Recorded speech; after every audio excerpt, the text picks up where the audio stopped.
Hello and welcome back to the Raspberry Podcast. Today I am joined by Emily Kwok. Emily is widely considered a pioneer of the early days of Brazilian Jiu-Jitsu in North America and especially in Canada, where she's from. She is Canada's first female black belt. She is also Canada's first world champion. She won the Mundials in 2007. She has a very impressive competition career spanning many, many years, still competing to this day. She also runs her own gym, Princeton BJJ. And yeah, she has a really interesting story. I've known of Emily for a long time, and I was able to grab her on a trip over to the UK that she's doing some seminars.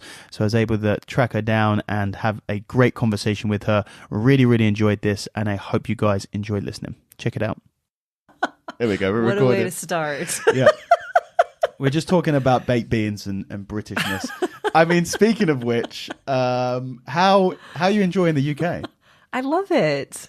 I'm originally from Canada, so I think of it One as of our colonies. one of your colonies. Yeah. I always tell people I'm coming back to the Commonwealth. Yeah. So even though I live in the United States now, I largely feel a little bit like I'm coming home when I come to the UK. This is my third time here. Okay. But this is my first time here for jiu-jitsu. Oh, really? And then, I grew up in Canada. So there's a little bit more of the Canadian British tradition there. You know, we do have the Queen on a lot. Or I guess, is it now going to be the King? Will they change things out? I think this is a conversation that Canada is talking about, which is, and a lot of the countries that have the Queen on their money, are they going to go, actually, we don't want a royal British monarch on our money anymore. Oh, interesting. This is a very big conversation. It is a big conversation. Okay, so the question is, do you want the King of England on your banknotes in Canada, or do you want someone else? I mean, I grew up. It's funny. My mom tells me that when I was five, because we immigrated from Japan, that we went to be naturalized as Canadian citizens, and I barely spoke English, and I was 5 years old.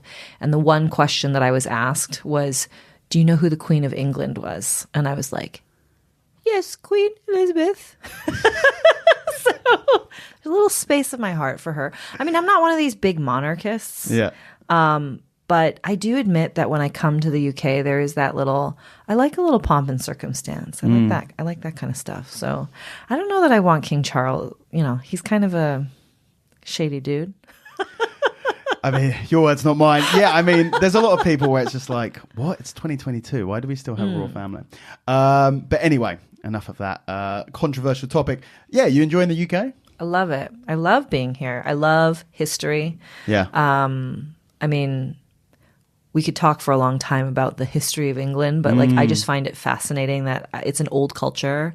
So I love walking around the city and sort of seeing what's been bombed out and built again, and you know, old ruins and places that have been, you know, left there for hundreds of years. I love it. So yeah, I'm a huge fan of the city.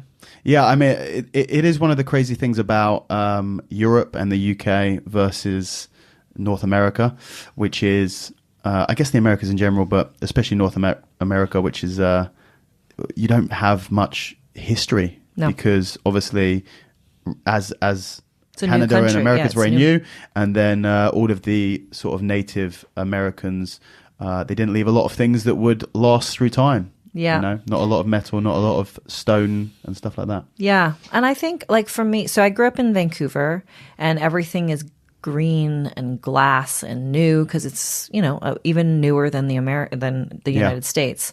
So I remember the first time I saw old buildings, like I would just be so entranced by them. And I moved to New York when I was 19. And granted, New York is much older than Vancouver. So I just always found myself drawn to old things. And I like depth, you know, like I think that's really interesting. And so then when I came to Europe the first time, and it, you know, really pretty much London, I got sucked into all the different museums and just walking around the cityscape. And yeah, I love exploring the world. Yeah. Anyway, you were going to talk about, or we've started talking about Canada a little bit anyway, and it's something that I really wanted to sort of like get into with you because, I mean, we're talking about beforehand, a lot of my podcast sort of has documented the history of UK jiu-jitsu. I've spoken to a few Australians and got like sort of that sort of side. I've spoken to a few Americans. I don't know if I've ever had a Canadian on the show before. And I really don't know much at all about the history of Canadian jiu-jitsu. And I know that you were around, pretty early in it. So basically, tell me every single thing that's happened in Canadian jiu-jitsu since the first person came over. According to Emily Kwok. Absolutely. So let's see. I started in about 99, 2000. Wow. That's see, that would be very early, even by UK standards. Yeah, it's still actually, I think it's even considered pretty early by US standards. Like there was definitely jiu-jitsu going on in the early and mid 90s, but I think that late 90s was probably when you started seeing some schools or some things actually start to pop up. And I actually fell into jiu-jitsu by accident. Like it wasn't something I was looking to do. I had started, I was working out a lot and I wasn't really seeing the physical gains that I wanted visually. Like I would have liked to have been like a little bit trimmer, more athletic looking. I was never a good team sport athlete in high school. I just wasn't very coordinated. And so I'd seen a couple movies, not very good ones. Well, actually, one of them was very good. The first one was Will Smith was in the movie Ali. Yep. And then I don't know if you've seen the movie Girl Fight, the breakout role with Michelle Rodriguez. I haven't, no. Okay, so it's kind of like a gritty story about a young girl who grows up in, a rough part of Brooklyn, and her brother's allowed to box, but she's not. And then she finally finds the courage to start boxing. And then she beats all the boys up. It's pretty amazing. So inspiring for a young woman. It's very inspiring, very inspiring. Actually, I religiously would watch that movie before every competition for the first few years. Yeah, because it used to inspire me so much. So I went and I started trying to box. And I found out within a couple months that I was really bad at boxing, like just not coordinated again. And I kept hurting my knee. So one of my very good friends, he's one of my best friends today, Roy Duquette, said, "Why don't you come with me and try ground wrestling?" And I said, "What is that?" And he said, like sambo, jiu-jitsu. And those words to me at the time were like, what is that, like taekwondo? And he said, no, like it's like grappling. So I went with him to a Russian sambo class. It was at a community center. And I would say in Vancouver back then, there was probably only one real jiu-jitsu gym. Wow. Everything else was like community center programs, like 2 days a week, 3 days a week. And the teacher was, in my Sambo class, the teacher was Russian, and then his students were Russian teenage boys. So they didn't really take very well to a young Asian female walking in because they were like, you shouldn't be doing this stuff. So I was allowed to learn things, but I wasn't allowed to train things. So I could practice the techniques on the boys, but nobody could practice the techniques on me, and I wasn't allowed to roll. Now, do you think that was they were worried that they were going to hurt you? Because that's like an interesting, like it doesn't make sense, but it's understandable if someone just doesn't want to teach you anything. Mm-hmm. But the fact that they allowed you to do the techniques on them, but then they wouldn't do it to you. Yeah. Do you think they were just a little... Well, I mean, okay, it's all speculation, right? Sure. But I would speculate that it was okay for me to learn the theory. It wasn't okay for me to, apply the practice. Because I would say this because of things that happened later on in like culturally within Vancouver, that I think the attitude was still kind of like women shouldn't be rolling around and doing this stuff. Okay. So like it's okay for you to learn and like think about it, but we don't really want you to do it. Or the other argument could be like, we don't really know what to do with you. Yeah. Right? Because that's what it sounds like. Yeah. Like from my perspective, it sounds like that's where they're coming from. Yeah. Which is obviously completely ridiculous anyway, but... Right. Well, I mean, we're a lot more evolved now, even though we still have a long ways to go. But yeah, I mean, this might come up later in the conversation, but I do feel that oftentimes when you are an anomaly in a situation and the majority isn't familiar with you, for women, I find that the experience has sometimes been like, as opposed to, well, let's figure out a way to make this work for this, like how to be inclusive of this new thing, right? It's kind of been, as a female, you're treated like a problem. So you sort of get pushed off to the side or like cast off, or sometimes in some situations even chased out, because it's just easier not to have to deal with the anomaly, right? Yeah. So I had a friend that I made in that class who was Canadian, and he said, why don't you come with me to my jiu-jitsu class? It's like very similar, but the people there will let you train. And so I went with him, and I started at a community center under blue belt. And that was common back then. Like, you know, and my blue belt instructor would go to California and learn from the Machados every, 4 to 6 months. And the attitude at the time was, I'm going to learn new techniques. I'm going to come here and practice them on you, and I'm not going to teach them to you because I'm just trying to get better at my jiu-jitsu. Oh, wow. So I distinctly remember him training with me one day and doing this helicopter sweep to me. Yeah. I didn't know what it was, right? Like I just was thrown up in the air, and I said, what was that? Like, can you show me? And he's like, nope, we'll just, you can figure it out later. Wow. And so the attitude was so much about withholding. But I have to imagine it's because at the time, there wasn't really an industry for teaching. It was just like, I want to acquire more knowledge, and I need to practice that knowledge. So you are all going to be my guinea pigs. But you were paying for training. Oh, yeah. I was paying for training. So what were you paying for? Like, what did he show you? To be honest, I don't really feel like there was a lot of teaching going on. Was it just like you'd rock up and spar, basically? Yeah. So we'd get together for class, and there would be some sort of a demonstration. But then it would just be, let's roll. And I mean, it's kind of absurd now, right? Like when you think about it. Oh, he's completely hacked the system, right? Yeah. He's getting people Yeah. He's basically having people train, having people pay him to drill techniques on them. Yeah. But I mean, to layer in, as I've grown older and tried to evolve and mature as a person, I don't know if people know what they know or don't know. Like, I'm not sure in that moment if he knew that, like, if he was purposely trying to withhold, or if he just was not a great communicator and teacher, and he was doing the best that he could, but that was the limit, right? Because I talk about this a lot, that like being a great athlete, being a great student, teacher, coach, business owner, these are all different hats. Yeah. And I think that we have the tendency to generalize and assume that if you come up in jiu-jitsu and you do it long enough, that you're going to be good at all these things. But I actually think, I try to work pretty hard at being a good teacher or being a good business manager. And these skills aren't just assumed or gifted to you because you get your black belt, right? Or in this case, because you're the highest ranking student in the room. So I'm not sure, I don't know if the gentleman is still training anymore. But he certainly was responsible for helping a small group of people generate an interest in jiu-jitsu at the time.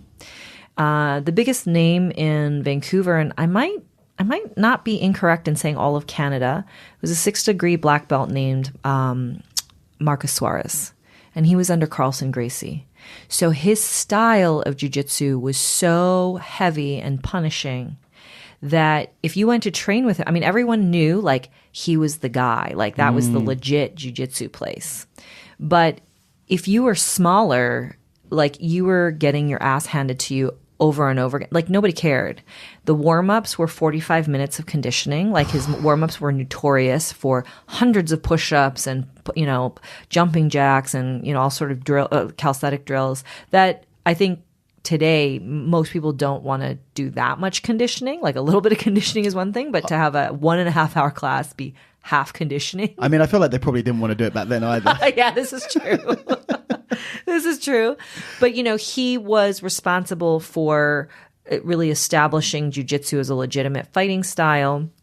My second instructor, Dennis Kang, who moved on to become a big Pride fighter, Stefan Kesting, who I did the DVD series with, all those guys were brown belts at that time when I had... It's in the early 2000s? This is in the, late 90s, early 2000s. Yeah. I think, they were purple brown belts at the time. And so and the jiu-jitsu scene was not as tribal, I would say, as it can be in some areas. So, for example, I would go train at this school with my first teacher, John. But, when I found out that there was another class, I could go drop in at that other class at this other gym. Today, I think you find that there's gyms that are more open and gyms that are a little bit more closed. But it would be the equivalent of like you train at your main school and then you go drop in at other schools, right?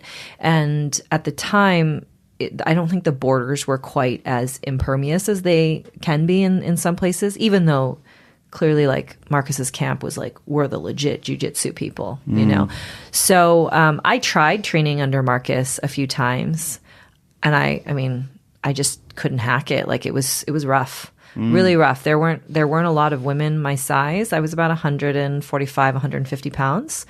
And it was just punishing. So I kind of bounced around for a little bit there.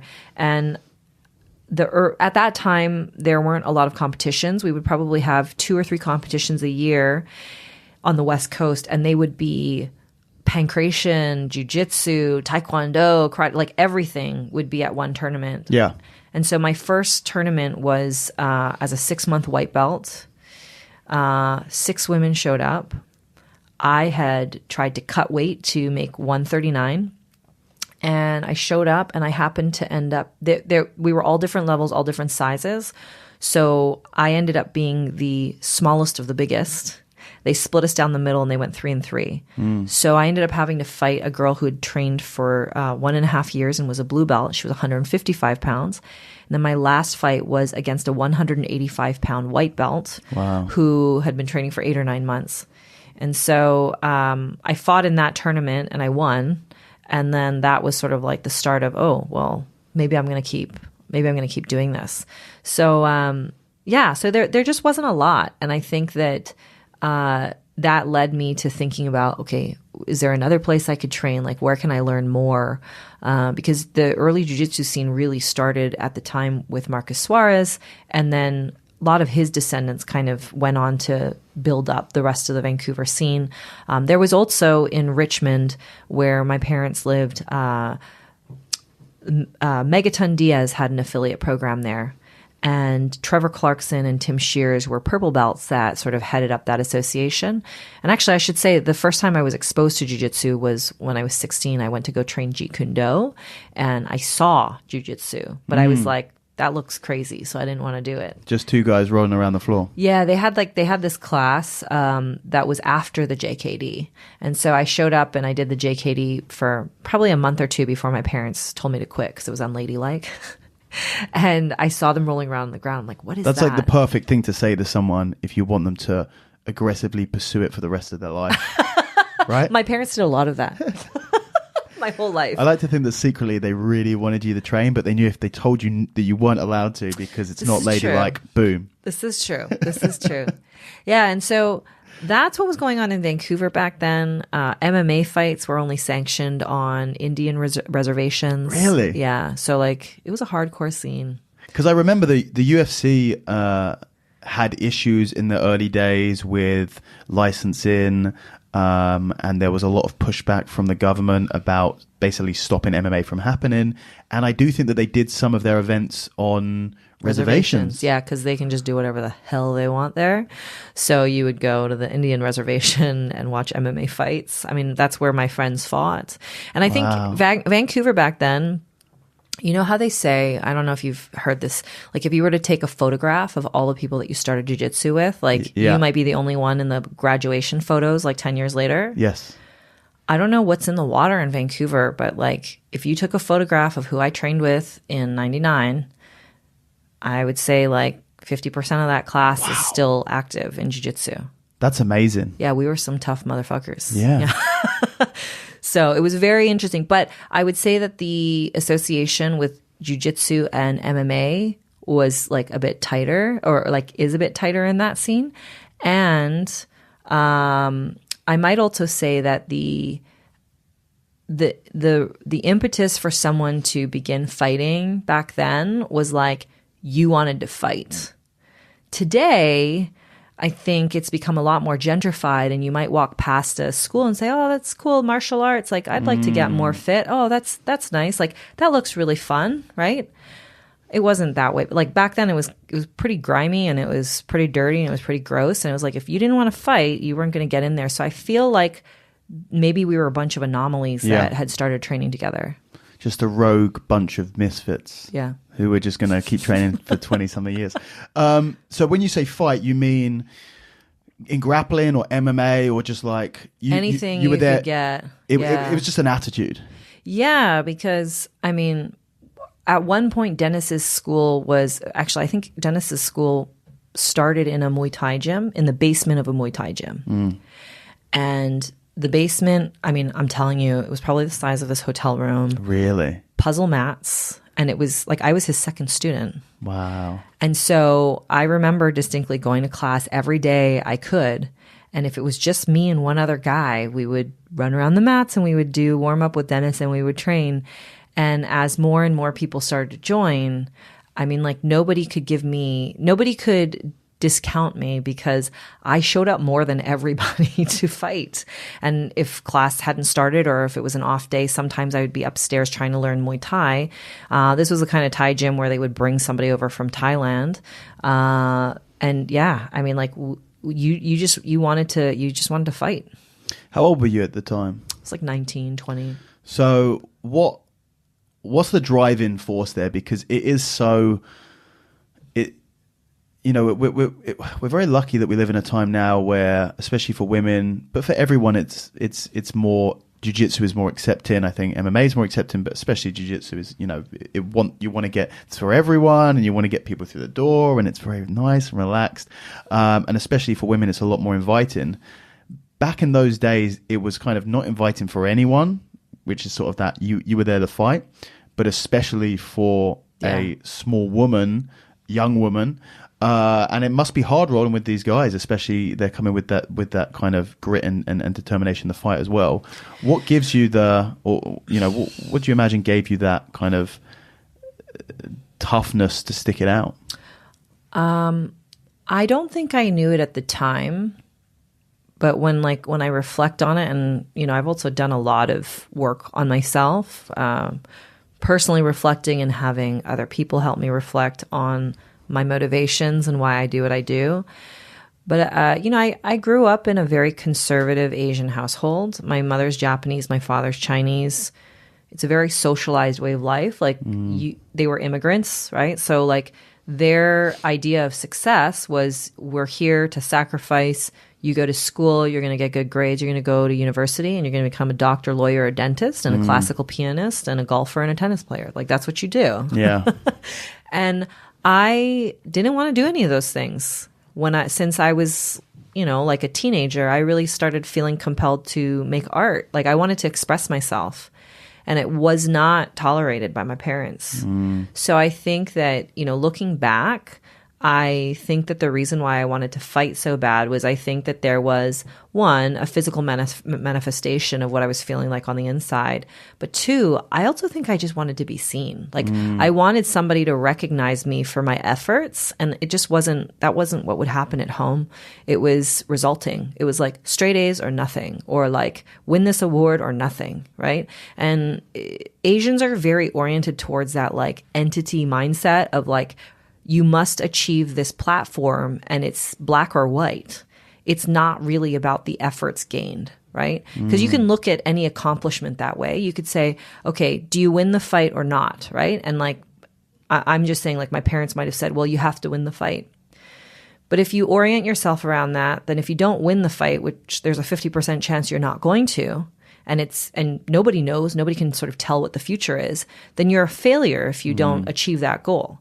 But if you orient yourself differently with more of like a growth mindset, you can say, well, I lost the fight, but I know so much more than I did when I started preparing for this 4 months ago. Right. And so I was always raised with that mindset of like, you have to be this or you're nothing. And I think there was something about fighting that made me feel like I was earning credit. I was earning my knowledge. I was doing something meaningful in a way that I couldn't articulate at the time, you know? And I think that was really seductive for me. Yeah, it's that's a really interesting kind of introspective look at your motivation from many years ago. It is like a cliche thing with Asian, especially who've immigrated to another country, and it's like this incredibly high bar of success. Do you have any idea where that comes from culturally? Because it's something sort of everyone knows. Like, Asian kids come over and they're straight A's, and they're like, and they're like playing, the piano or whatever, the violin at a super high level, and you're like, damn, you're gonna get your ass beat if you don't. But and that's kind of. Well, I mean, like, I think breaking that down, I can't speak for all Asians, but being Japanese, Chinese, there are some similarities I feel between the two cultures. And I recognize that there might be some households that are not like this at all. But in my household, it's a very socialized culture. So like in Japan, they have a saying, the nail that sticks out gets hammered in. See, I heard, yeah. Right? So like when I say socialized, I mean like they want the group, like they want harmony within the group. Right? Yeah, it's not about the individual, it's about the wider community. Yeah, it's about the wider community. And it's also about fitting in, and it's also about like not disrupting the space, right? And so there is this feeling of like, well, uphold the family honor, like you can't be a slouch. And if you start to do anything that could be perceived as being disrespectful or not appropriate, you're just socially outcast. Like they withhold attention, they withhold money, they withhold everything that one would need to grow and be nurtured. They just withhold. And I think that in Western cultures, and from what I've experienced, it seems like there is more of a willingness to support, there's more warmth that is part of, I suppose, one's coming of age. Asian households, in my experience, that like we don't communicate a lot. It's just, I'll talk to you if you're doing what's right, and I'm not going to talk to you if you're doing what's wrong, right? I don't like what you're doing, so you're not going to get this special opportunity, or I don't like the grades you got, so I'm not going to reward you. And so it's a lot. It's based around scarcity a lot of the times. And so when I think about why we overachieve, I think I was student council president and got straight A's. I was in every club. I was on every sports team. I was volunteering. I was working 3 jobs. I was every other parent's, like all my white friends, like their parents were like, why can't you be more like Emily? My parents were like, you're a piece of shit. Wow. Like it was never good enough, and my teachers. So crazy. Yeah. My teachers were like, you're such a talented artist and you could do this. And my father would go to the conferences and be like, no, so what? And who knows what that is, like if it's narcissism, which or it's just been passed down, like that's how their parents were to them, and raised. That's right. So you need someone in that bloodline to break that cycle, right? Yeah, and so it's like it's funny for me. I have 3 children, and I look at my kids now, and there are moments where I question. I'm like, did my parents do something good because I became this like crazy overachiever, like knowing that it also caused me so much stress. Yeah.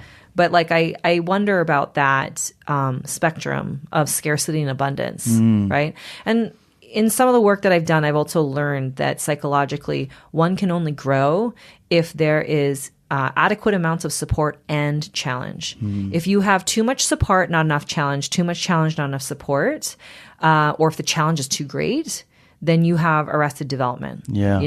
But if you have the challenge that is provided at just like a reasonable amount of stretch, right? And you have a good amount of support to support you on you as you stretch yourself. That's usually where people experience growth, right? I don't know how I swung so high and low, when I was a kid, but I did. And I think initially it was to please my parents. And then after that, there was probably some like rebellion of like, fuck you, I'm going to do what I want. And then after that, I think there was probably also just the sense of, okay, I understand why I'm doing some of this, but I want you to see me. And if you're not going to see me, then maybe other people will see me. Yeah, it's like an insanely interesting topic. And I think it applies not just to childhood and bringing kids up, but also just for learning in general. I mean, the thing that you're alluding to there, which is there's this sweet spot, this balance between achieving and being challenged, where if you are able to perform something this amount of times, it's too much and you're not actually going to advance.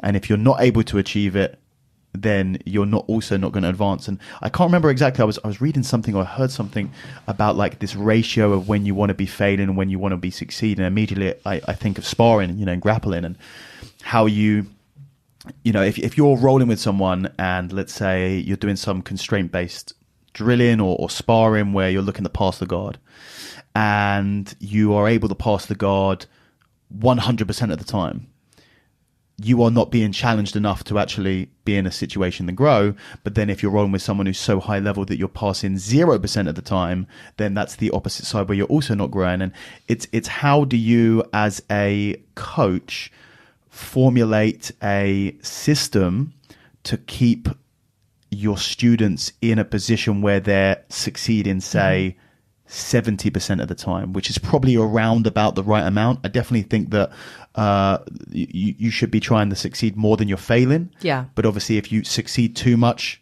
there's no growth, and too little, there's no growth. And so it's just an interesting topic about how you set up a system that allows that to be curated. Yeah. I mean, I think I really do believe that, as I was saying before, we don't automatically become great instructors, right? Like it takes a while to build the awareness. And I'm sure you've heard so many students say, wow, like when they start teaching, they go, my own jujitsu's gotten so much better. Yeah. And I think a lot of that has to do with the subjective objective relationship you have to yourself. It's one thing when you experience it yourself. It's another thing when you have to observe yourself experiencing it or observe others. Then you have to understand it from a different perspective, not just your own. And then when it comes to training, I think it was Dave Camarillo that sort of used this word, but I really love it. He talks about everything being a spectrum. And in jiu-jitsu, I find that in a lot of early cultures, you could say, like early gym cultures, there are a lot of variables at play, like so many variables at play, usually because the instructor or the gym just doesn't have the awareness to iterate all the different levels and specificities and ways that you can do something. It's very generic. And so when you jump into a big generic situation, what do people do? Fight, flight, or freeze, and then they're going to do the thing that they know how to do to survive. So if you let everybody train like crazy, right? And if you and I were training together and we're both white belts and you're, 50, 60 pounds bigger than me, you're going to use all your strength and size to hold me down because that's all you know how to do. Yeah. And I'm going to thrash because that's all I know all I know how to do. But inevitably, I'm going to probably lose the battle most of the time because if most people are bigger than me, then I'm not going to get a chance to really learn because I'm just scared for my life, right? So I talk to a lot of students and teachers about exercising the spectrum of your intensity and reducing variables, almost like, like you have your recording set up there, but like almost like a mixing board to say, today we worked on this type of guard pass. I'd like everybody to try a new entry, reduce your intensity to 30%, and like don't hammer the person if they're doing the right thing, right? This isn't about you. This is about your partner getting something today, right? And switch bottom and top and switch partners and find somebody your own size and find somebody that's bigger than you. But if we don't dictate those terms and reduce variables, everyone will just do whatever's easy for them.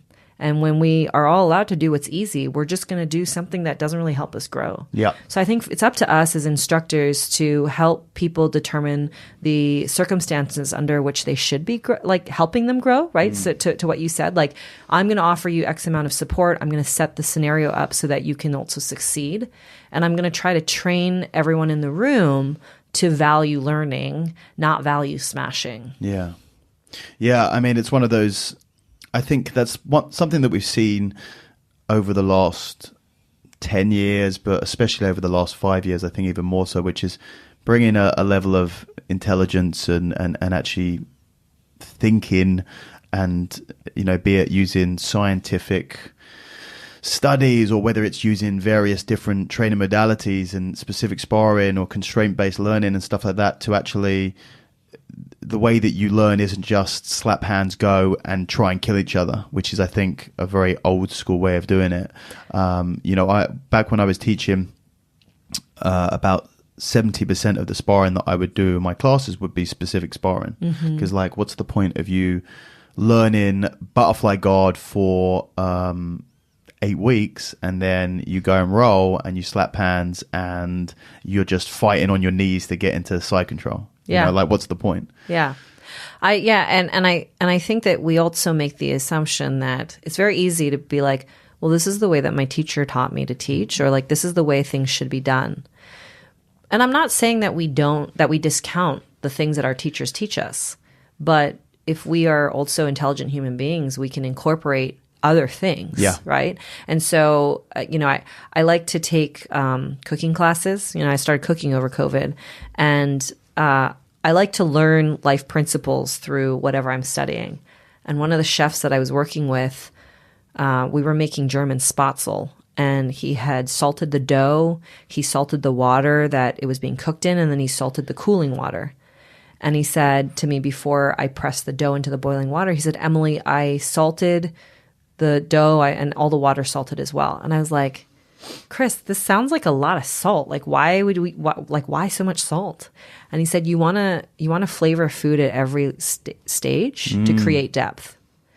And I think that's like a great way to think about life, right? Like, it's not just the dough shows up and you just keep using the same dough. It's like, well, what can you add to it? Or like, how do you make it better, right? And like, there's so many layers to the way that there's so many layers to life, but we don't create depth for ourselves, and we don't actually evolve what we do if we just take what's handed down to us and repeat. Yeah. And we don't really understand it for ourselves if we do that either, right? So I think that it's really good to honor traditions. It's wonderful to carry that forward.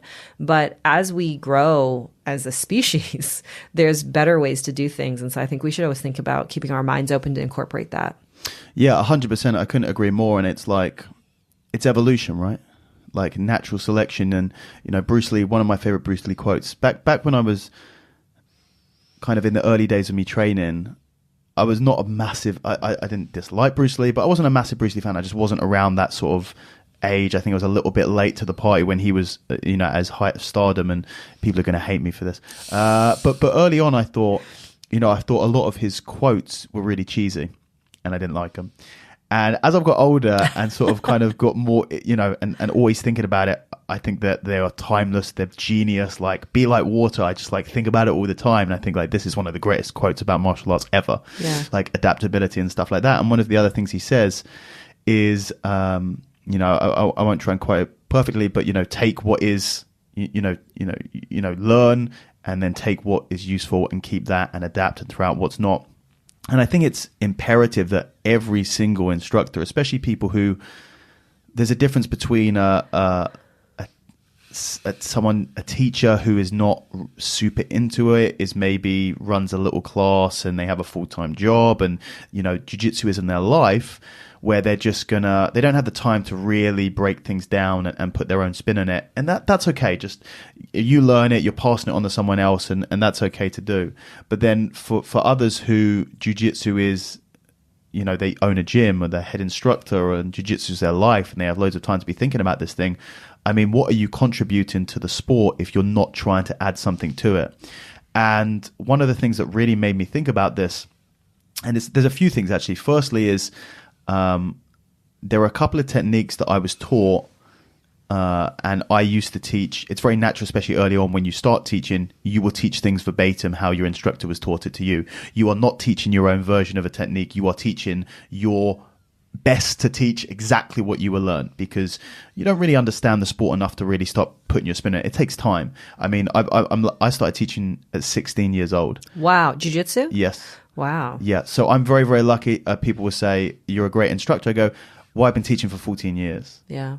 15 years almost. I've been teaching for a really long time. So I'd hope that I'd be a decent instructor after 15 years, where a lot of people won't start teaching until maybe black belt or brown belt, and they'll maybe have 2 or 3 years. I was a terrible instructor for the first probably 5 or 6, 7 years. But it allowed me to be, to learn a lot. And one thing that I started to notice is, the one technique in particular is the close guard armbar. And I used to teach the close guard armbar how I was taught it. And no doubt my instructor taught it as he was taught it by his instructor. And I was teaching it one day and I actually thought, this doesn't fucking work. This is bullshit, right? It's actually bullshit. And it's like... like close guard, and you grab one of the arms with both of your arms, you bring it across the center line, you bring your foot onto the hip, you cut the angle, and I was probably a brown or black belt. I was competing internationally. I was like one of the top grapplers in the country, and I'm like, I've never fucking done this armbar one day in my life. This just doesn't work. This is preposterous.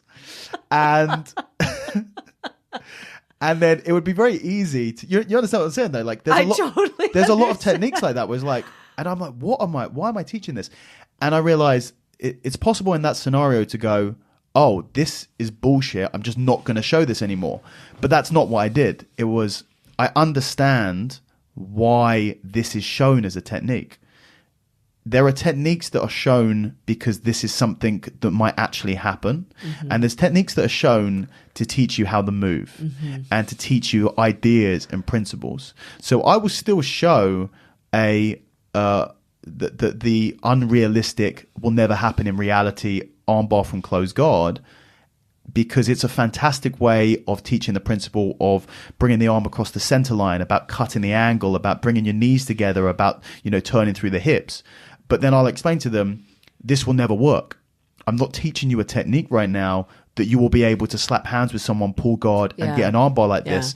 But this is a great way of actually showing you a deconstructed, simplified, sort of bridging the gap between having zero knowledge and eventually being able to learn a technique that will actually work. So that's the first thing, which is working out. And there's a number of techniques. Like the first armbar that I was shown, and a lot people don't really teach this very often now because people do tend to teach stuff that works. But the first armbar I was shown was like, you take mount, and your opponent's arms are sticking up like to the ceiling, and you bring one hand to the chest, the other hand comes over that hand on the chest, you put the weight through the chest, spin around and sit backwards.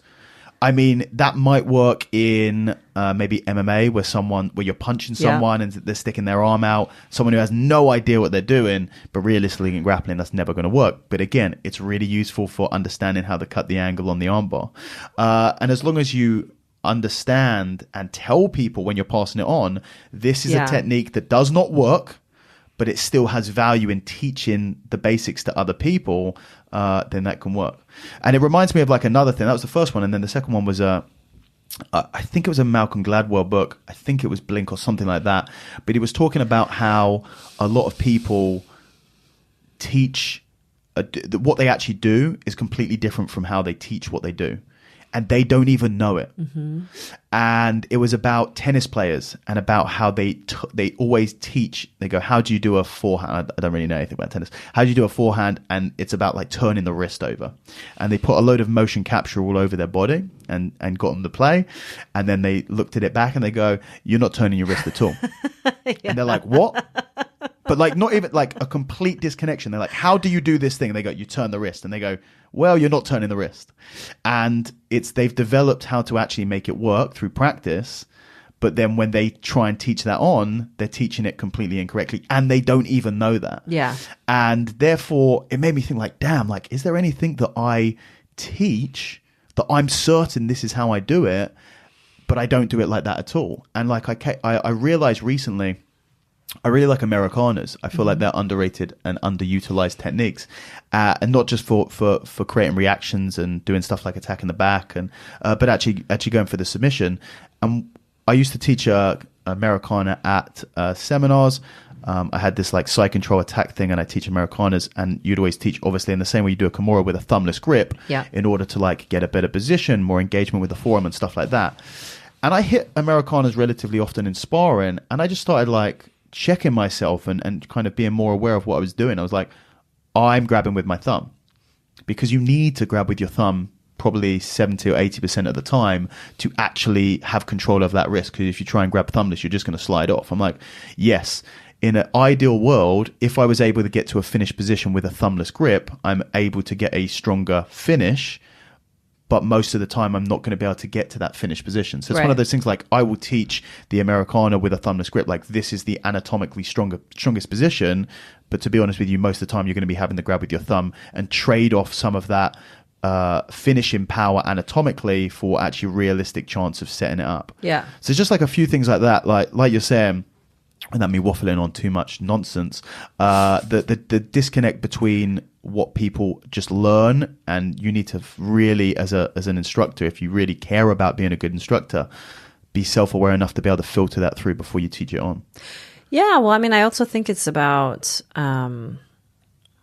being vulnerable, and I think being genuine with the self and not being afraid to share that with people. So, like, I do think that in the early days, you had a lot more posturing. I mean, it still happens now. Like, I'm the black belt. Like, I know how to do things, and I'm not open to learning new ways.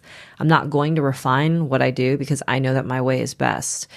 And I really think that a true strength of a true signal of strength is how vulnerable and receptive one is to continuously learn.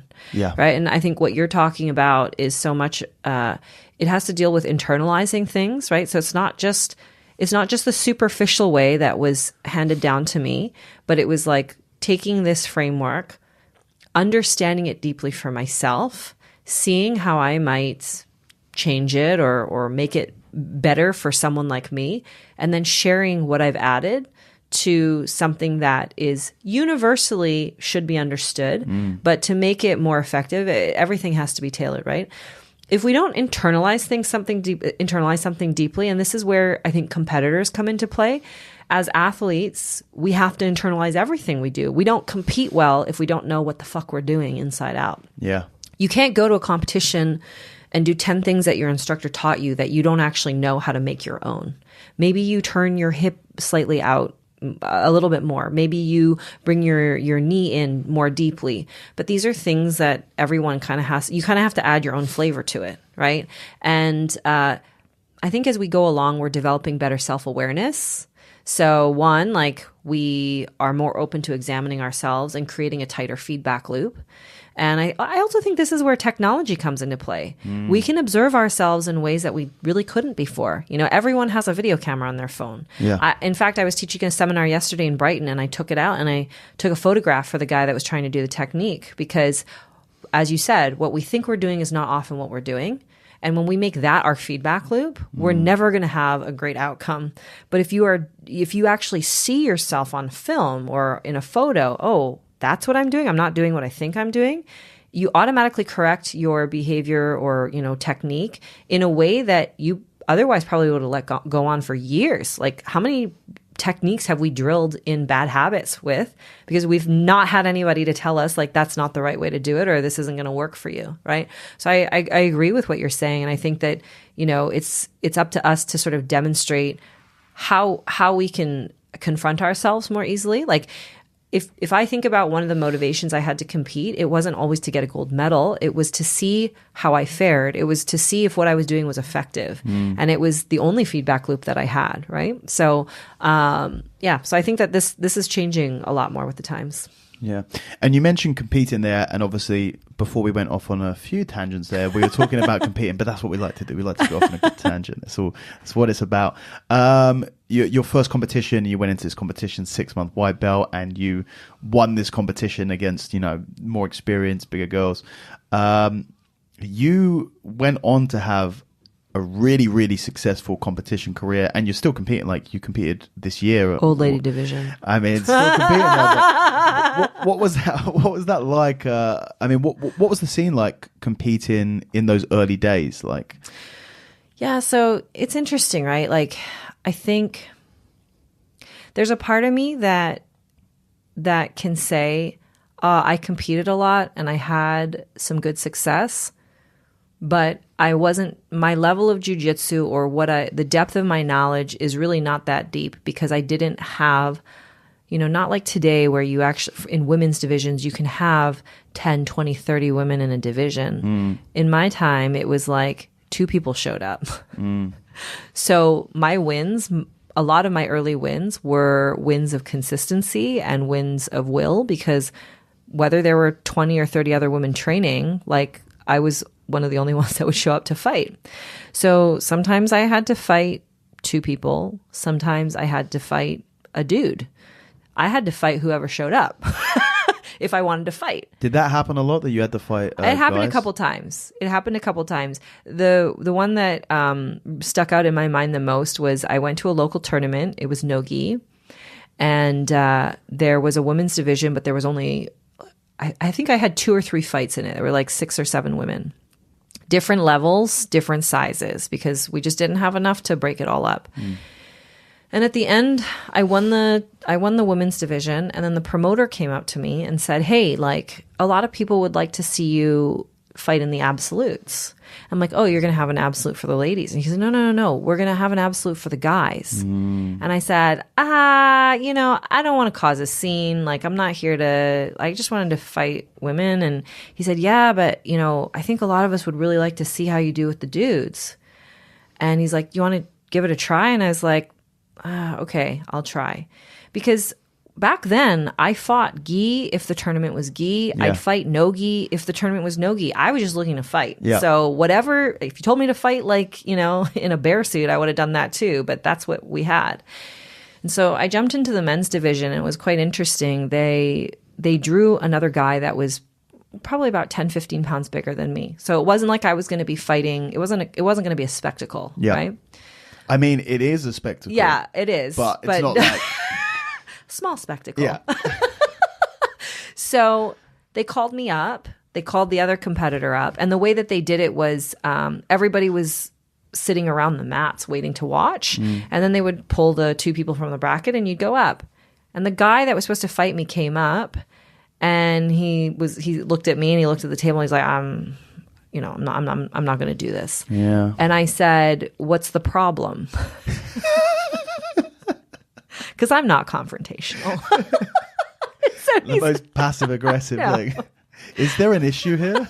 So he was like, I'm not fighting you. And I said, "But I'm totally fine to fight. Like I'm happy to fight." And he said, "No, I don't think I can do this." And I said, "Why?"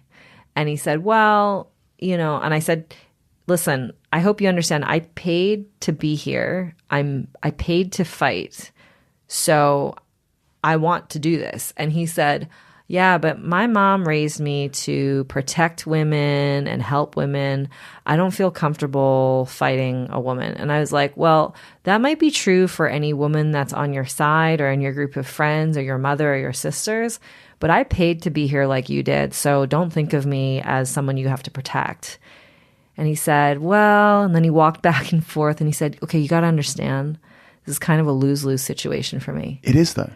Yeah. And right? He said, "If I fight you, I could potentially win against a woman, but then I beat a woman. Yeah. And if I lose to you, then like I lose as a man and I lost to a woman." And I was like, "I don't care." Not my problem. Not my problem. And he said, "Look, no, I just can't do it." So he steps off and the crowd is kind of like, "What's going on?" And I can't remember who said it, but somebody announced like the guy didn't want to fight me because I was a girl. So then some guy in the audience said, "I'll fight her." So he came up and we fought. I just love the idea that this guy's come on and gone, I'm sorry, I'd love to, but I just can't do it. And some guy from the audience has gone, "Fuck it. I have no issues." So this guy was a little bit bigger, but we fought.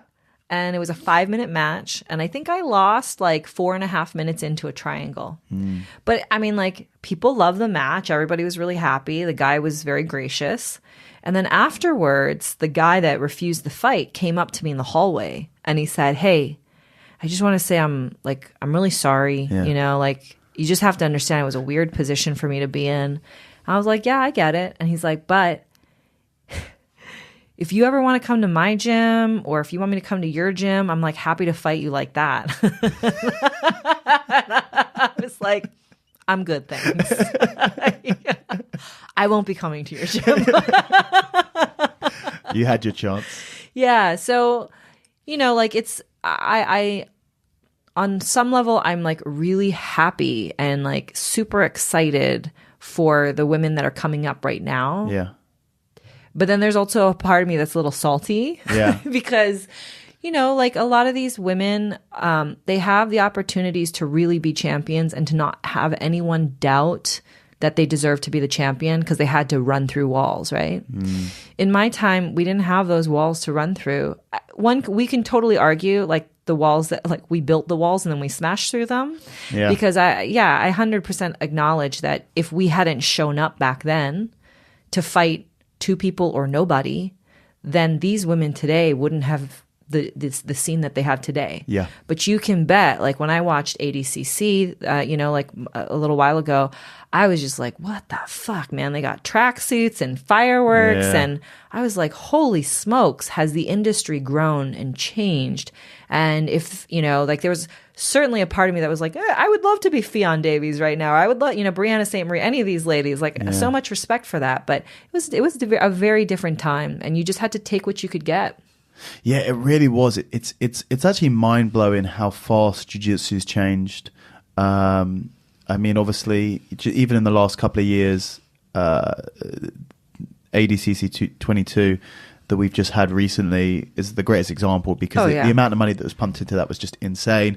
Mo did such a good job. Obviously, the last episode I did was with Fionn. We were talking all about that and how insane it was.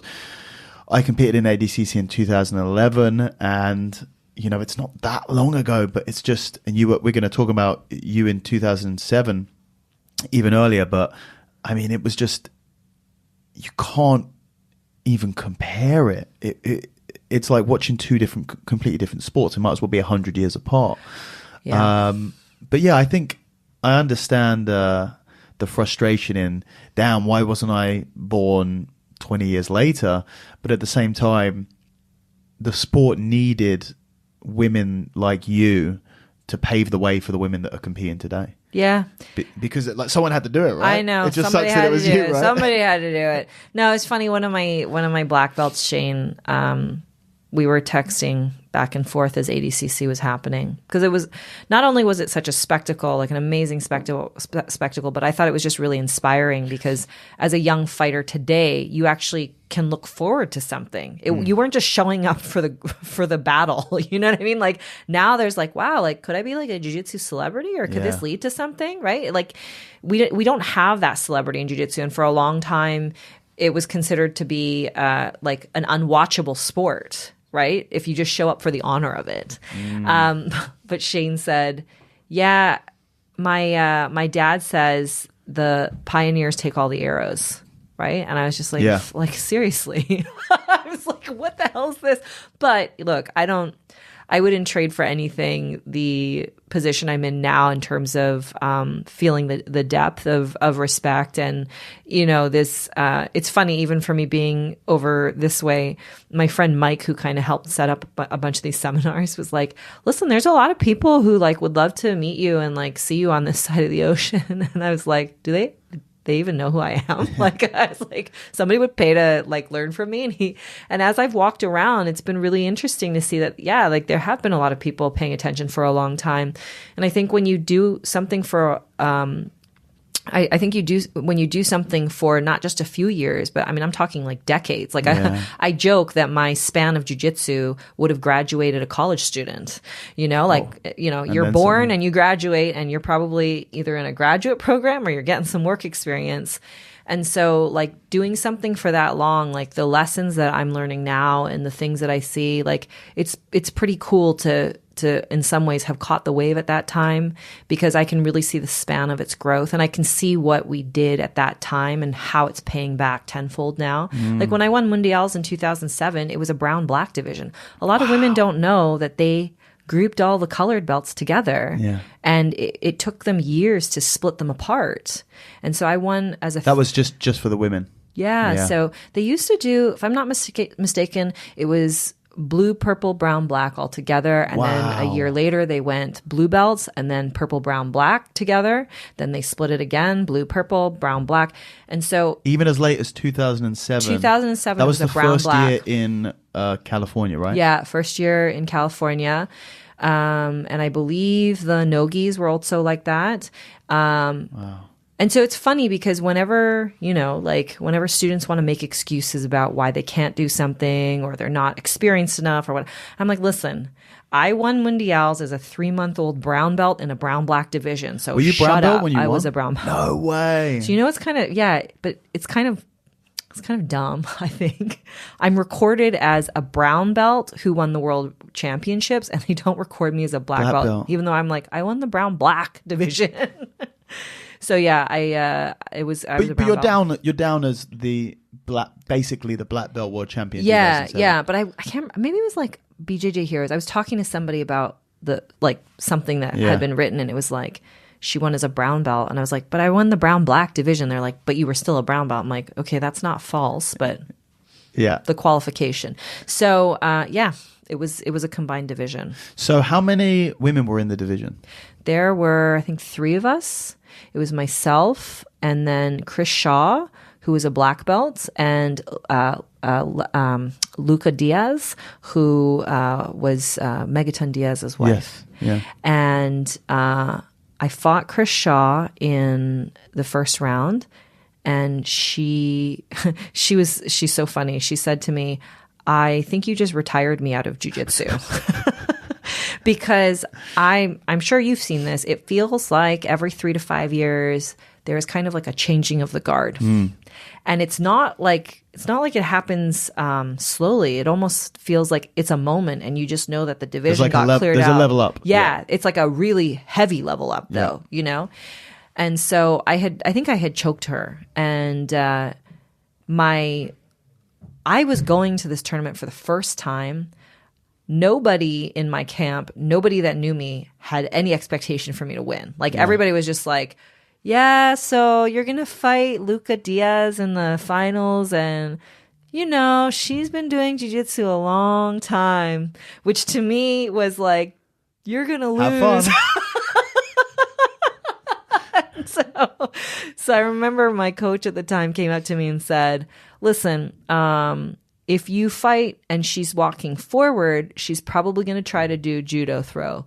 If she walks backward, she's probably going to try and pull guard. And I was like, okay. And they're like, what great advice. Sage advice there. Okay. That's brilliant. So I also, at the time, was working for Gracie magazine when they still used to sell and try to garner subscriptions, right? If people know what magazines are. And so I was working. Good old days, Gracie Mag.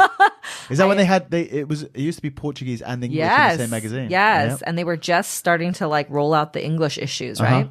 So I was working the Gracie Mag tent that morning, the morning of the finals. And I was at the pyramid and I looked down and I was like, wow, that's kind of cool. They only have 2 mats set up. I get to fight down there. And I was just really excited. And there was when I think about how naive I was at the time, I'd never seen the World Championships before. I had planned to go to Brazil if it was going to be there, but I didn't know what it was, I was just oh, it's just another tournament. And did the title World Championships not give it away at all? Totally not. I was just whatever. And a few hours before the fight, Luca comes up to the tent. And I was like, fuck this bitch. I don't want to talk to this woman before I fight her. Yeah. But she comes up and she was so sweet. She's like, hi, I just wanted to introduce myself. We're going to fight later today. And I was just like, fuck. And she's asking me, oh, so how long have you been doing jiu-jitsu?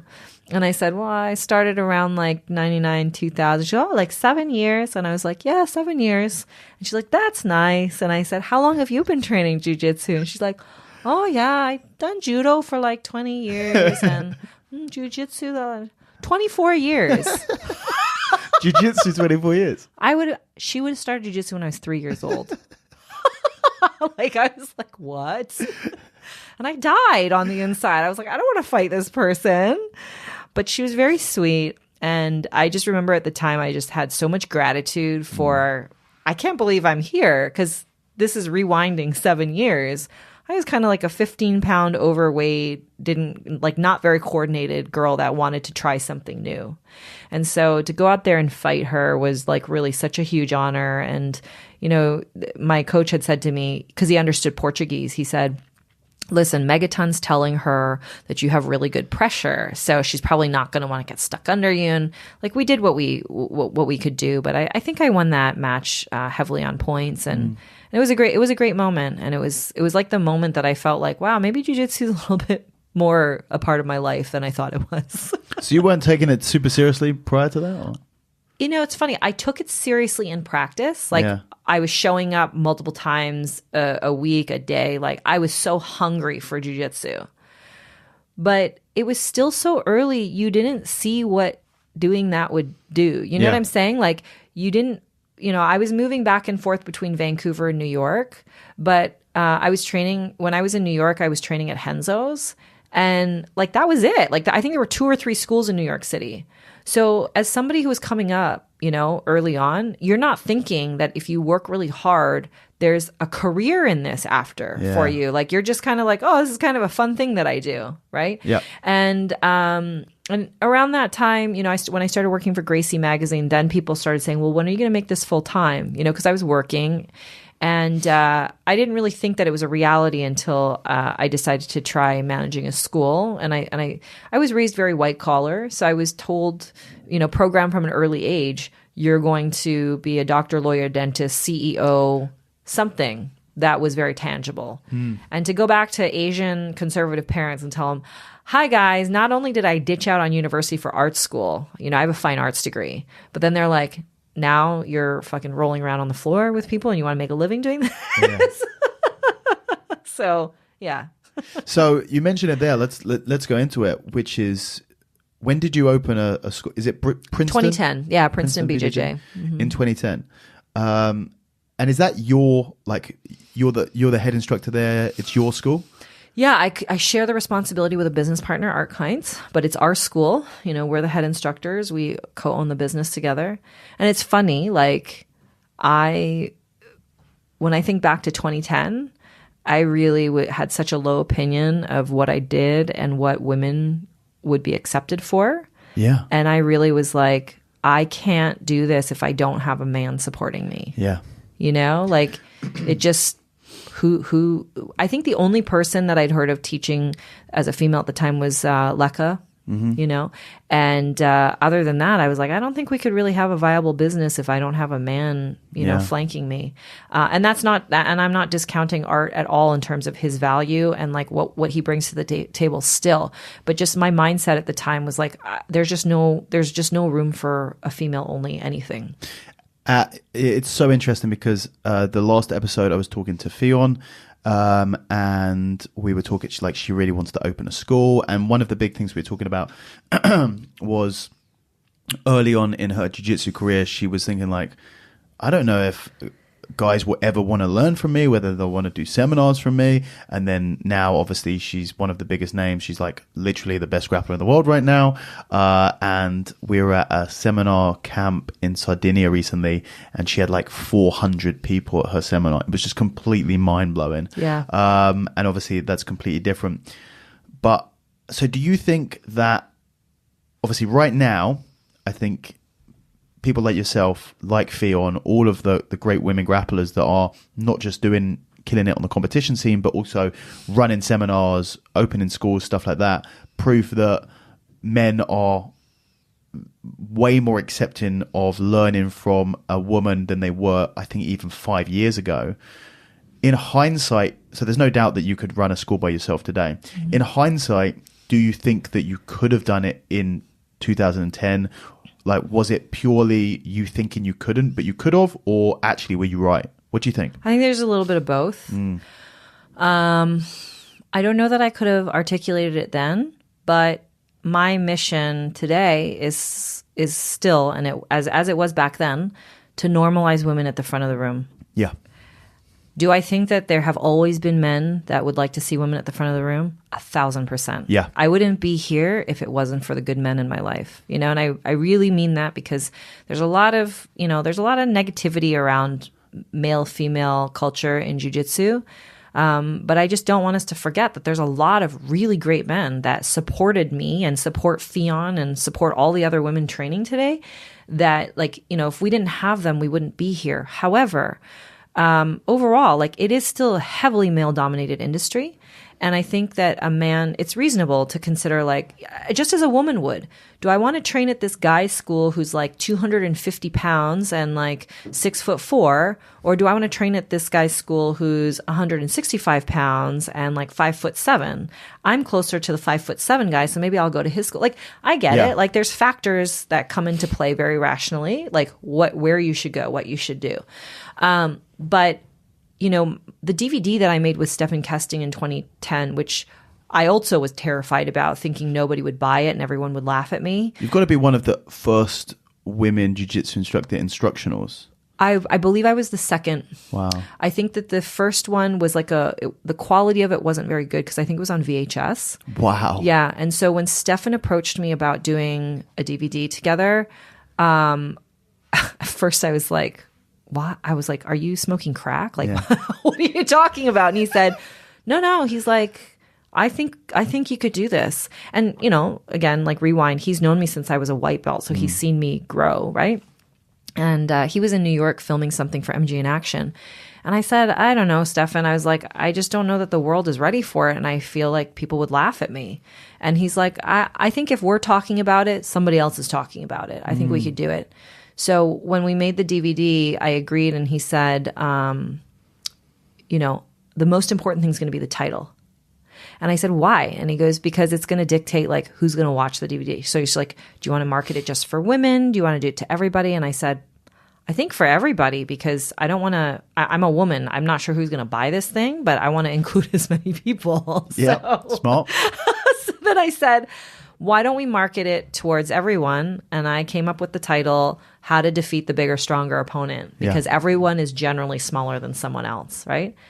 And it ended up, I mean, I don't think I'm assuming, this is just from feedback from the work I get, but like, I think it was a pretty like massive seller and a big hit because I booked so many seminars today from people who were white belts back then and said, if someone didn't give me your DVD, I wouldn't have survived. Wow. And so I want my students to learn from you. And I'm like, wow, that's huge to be able to have that kind of a legacy. But you know, like I think at that time I needed men to support me. I needed men to back me up because I didn't really believe in what I had to offer.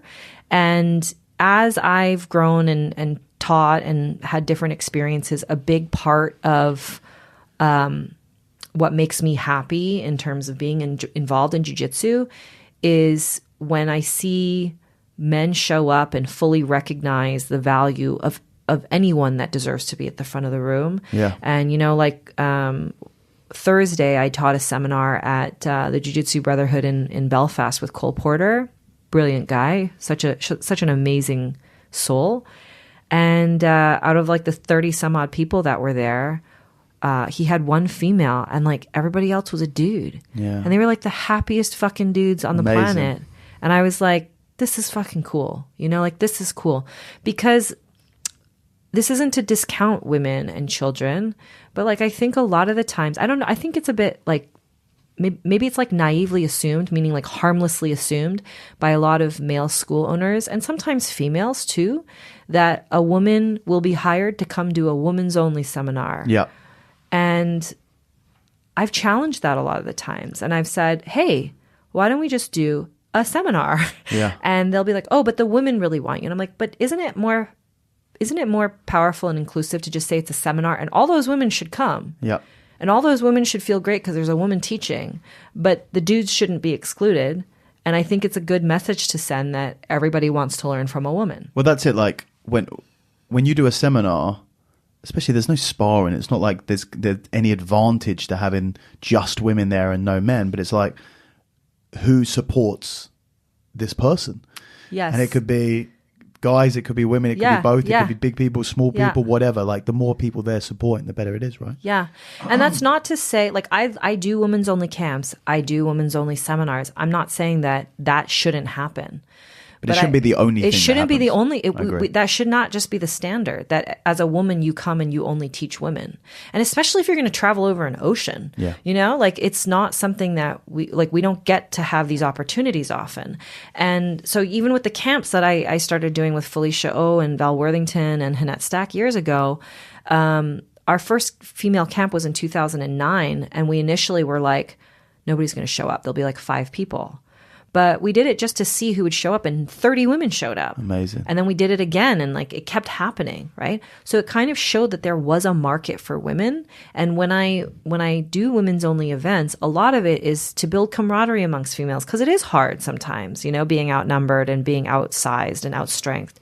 But I'm so grateful, and I'm so proud that like as women, we can actually be at the front of the room and set a new standard. And now, I don't want to say post-COVID, but as we're coming out of it and like it's not as imminent of a threat, we had a lot of influx of new students coming back as things started to open up.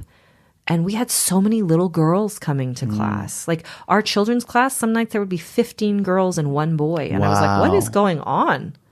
But it goes to show you like whether it's I've got to imagine the UFC has something to do with it, but like putting this image into the mainstream that women deserve to be supported by everyone. Like this is the message, like not women only for women or men only for, like we have to have a more inclusive message if we want this thing to grow. Yeah. And I mean, continuing on from that, I mean, we'll talk about stuff that isn't just women in a second. But it's always, it's obviously the last episode I had with Fionn is great to talk about that sort of stuff. We didn't even really I think Fionn just didn't have the same sort of issues that you had because she came so much later to the sport. I mean, she's only been training for, not very long, annoyingly not long, to the level that she's at. So it's really interesting to hear from you, who was like, is one of the most, really is a trailblazer for women especially in North America, but, worldwide, to be honest. Women in jiu-jitsu, the sport has changed so much for women I feel like even in the last 2 or 3 years, yes. I felt a huge difference. What do you expect to see in the next 5 to 10 years? If, you've got to hope that it continues to advance at the speed that it is, or maybe even pick up even more momentum. What do you think we can expect to see? I think we're probably going to see exponential growth in the competitive level of the women, because there's just going to be more women going through the gauntlet. You're going to have to prove yourself on a higher level. So technically, they should outclass me by 5,000, because if I had to fight 1 or 2 women to get over the hump, like you're going to have to fight 5 or 10. So we're going to start to see more leveling off, I think, in terms of the advancement of women's jiu-jitsu. You hear this, women don't deserve the same amount of prize money, or they don't have as many spectators because their jiu-jitsu is not as good as the men's divisions, right? And yes, that sounds like lame to say that, but the truth behind that is, if you are training jiu-jitsu as a man and there's no place for you to hide and you have to fight 30 men, like you have to fight 30 men. As a woman, if you only have to fight 5 because those are the only 5 that show up, doesn't mean that your jiu-jitsu is bad, but you haven't had to test it amongst so many people just yet, right? Yeah. So I think we will see some rapid advancement. That level jumping in terms of the changing of the guard should happen very quickly. I also think that what's going to start to happen is you have female leaders, female athletes step up. I do think that there's going to be less problematic behavior in schools where you have women being taken advantage of. Uh-huh. And I don't just mean like, what we often negatively hear with regards to sexual assault and predatory behavior. But like, I think women, when we're at the front of the room, because we aren't the majority, I do think that a lot of the times we have a more inclusive vibe, right? Yeah. Because we have to cater to people like us that don't have advantages in most ways. So I do think that we'll see a different, a little bit of a culture shift in the way that we learn and teach and sell jiu-jitsu. I think that we will see a lot of things grow. I don't know the stat exactly, but I've heard that, companies and tribes and villages that are led by women, or like when you see a place with a lot of female involvement or female professions, like the whole community thrives better. And I think that's very true. So I hope to really see that in jiu-jitsu, and I think we're on track for that. Yeah, I definitely think so. And I hope to see the same. Let's get back onto a little bit more of your journey. You've mentioned it a couple of times, New York. And we were chatting just beforehand. You were, obviously you're quite close to New York in Vancouver on the East Coast there. What brought you down to New York initially, or whenabouts did you first go down, and sort of what was your training like? And I was I was a fine art student, and I thought I was going to be a famous painter. Maybe I still will be. Yeah, why not? But when I was, I started going to art school when I was 17. And I remember my professors always saying, like, please don't look at the slides in art lectures. Please don't look at your textbooks and think that this is the only way to experience this art. Like, you need to go see it. And so I went to go see it, and I got a student work visa, and I moved to New York City with $700 in my pocket. And I was like, I'm going to make it, I'm going to make this happen. Wow. And so I moved initially for art, and then jujitsu was a hobby. And I always tell people, like, jujitsu kind of ran away with my life. So inevitably, I do think that they are both similar because they are both creative.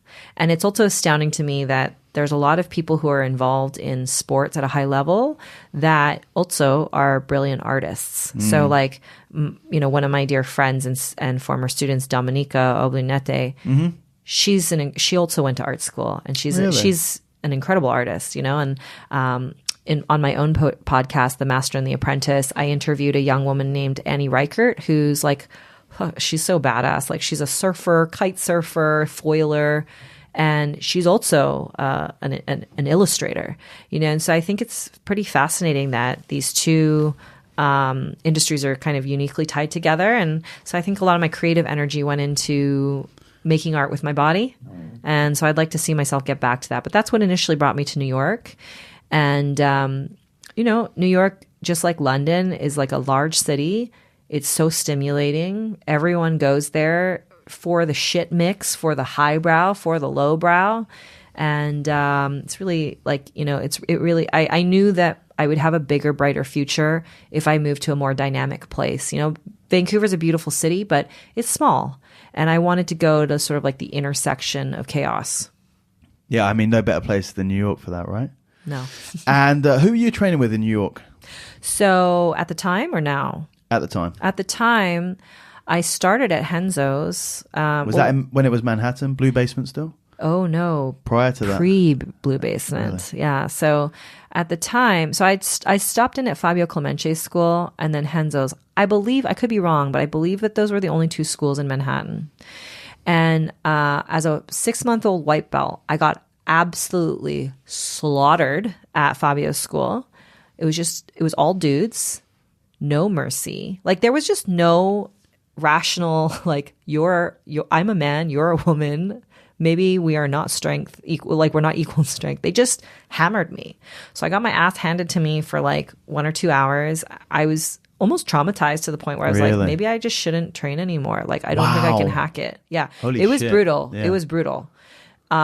Really brutal. Like, think about it. Think about all your most aggro white belts from, 1 to 2 year white belts.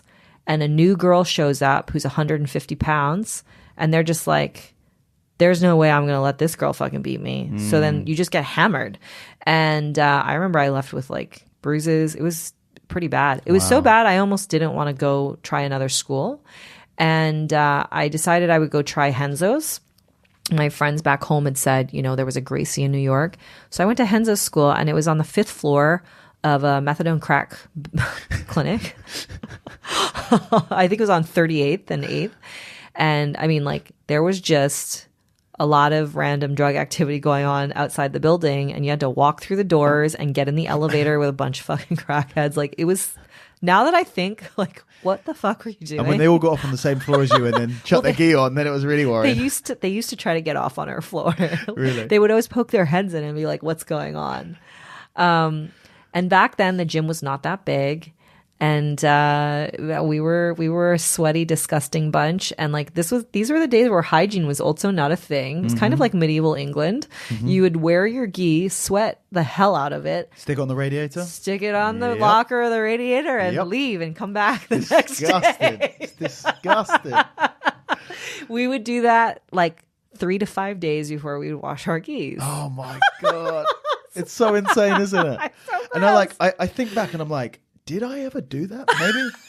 Maybe I did. Like, it's gross. Like, I couldn't even, I don't even put a gi on now, but like, yeah. I mean, it gets to the next level when you see people, I saw a guy, one of my students was drying his rash guard on like in front of the heater before class. I was like, bro, if you are intending to put that on, leave. Just go home. That is one of the grossest things I've ever seen in my life. Just a sweaty rash. We've come a long way. Yeah, but it was, that was the environment back then, grimy and gross. And it's funny because now as I'd like to think a more evolved business leader. Yeah. I try to keep my school clean and I try to make sure that there's some clothing standards. But back then it was just like everything, And so again, like I talk about women, when men talk to me about struggling to get women to stick around, or like they have one woman and they're like, she's so great, she's so badass, blah, blah. I'm like, she's an anomaly. Yeah. I was like, that's not normal. And I mean, I would reckon even for most guys, it's not normal. It's pretty gross. No, but like gross, that's what I'm saying is like the barrier to entry back then was like so high. I think 90. And that's like not even the jiu-jitsu. That's just like the hygiene surrounding that's the just jiu-jitsu. like trying to do it, So it's like we've come a long way. Yeah. So you started with you were Henzo's in the early days, and how long were you at Henzo's for? I think that first year I trained for like 8 months at Henzo's, and then I would go back to Vancouver for a semester, and then I would come back. So I would go back and forth, and I was training for about, I think, a year and a half to 2 years. And all of my friends that I'd started with at Henzo's were blue belts. And I would come back over the holidays and sometimes we'd have like these battles and everybody's like, why are you still a white belt? And I was like, I don't know, because I'm in Vancouver and I think maybe like nobody knew who was promoting me. Yeah. And back then, Henzo used to not promote, like there was no promotion ceremony. Yeah. He would walk around and slap you with your belt. Yeah, and that was it. Yeah, so I remember I was training with my friend Teresa Shivi, and I'd taken her back, and all of a sudden I felt a big whack on my back, and I turn around, and it was Henzo, and he was like, Emily, tough as nails. That's what he used to call me, and so I got my blue belt with him. That's cool. Yeah, it was really cool. It was really cool. I have to say, like, looking back at my time, I was so privileged that I got to learn from these guys when they were still actively teaching, right? Because I do think, I mean, I don't know how you feel about it, but like when you've been teaching for 5 to 10 years and that's all that you do, sometimes there's a part of you that wants to grow and experience and do different things. And like, you don't want to be the full-time teacher all the time. And so what you often see after about a decade is sometimes the teachers like step out and they offer space for their students and their, other people to come in and train. But I had started at a time where like Henzo was on the mats. At the time, Sean Williams was a big influence. Wow. John Danaher was John Danaher, but he wasn't who he is today, right? Like, that was back in. So we're talking. It's like 2000. So John was like mainly working or mainly doing MMA. I mean, he was still teaching in the afternoons, but like at the time, did anyone know who John was? Yeah, in the small jiu-jitsu circle, everyone knew who he was. He had hair. Yeah, and like because like even when I was I stayed in a cupboard at Henzo's in 2011 for a couple of weeks on the top floor, and John would teach basically all the no-gi classes. Even back then, he was not well known at all. Yeah, so he was well known as being a staple in Henzo's school. I really think that he probably rose to prominence with when social media arose and you started having more competitive jiu-jitsu come out, like that's when a lot of these guys rose up. But at the time, I would say that he was well respected for his abilities. Yeah. And like that was normal, right? I actually, fascinating. I got a message on Facebook not too long ago from someone in Richmond where I grew up. And the gentleman said, I'm not trying to be creepy, but I was at a thrift store and I came across this book and I wonder if it belongs to you. And it was an old school, like Henzo Gracie jiu-jitsu technique book with Hoyler. Do you know the one? Yeah, I've got it, yeah. And is it Mastering Jiu-Jitsu? Like one of those? Yeah, one of those. Yeah. It was one of those. You can't even get them anymore. Yeah. Right? And he takes a picture of the cover and he takes a picture of the inside flap. And it's like Henzo and John dedicating the book to me. Wow. And it had like a whole message like, oh, Emily, tough as nails. Great to see you. Blah, blah, blah, blah, blah. And I was like, first thing I thought was like, the fuck? I was like, my parents gave my shit away. But he's like, can I mail it to you? Wow. So he sent me this like artifact, my jujitsu artifact back to me. How long ago was this? This was like 3-4 months ago. No way. Yeah, it wasn't that long ago. So I had no idea. So you thought the book was still at my parents' house, No but clearly way. they've done some cleaning, and they didn't even tell me that they like tossed these things. I was like, wow, right? That's fate, right? Yeah. So that's got to be like I someone, sent him back some finds it T-shirts. Yeah, you know, yeah. But like being there early days. When I went to Marcelo's and he had come back, or he and his wife had just opened the school in 2009.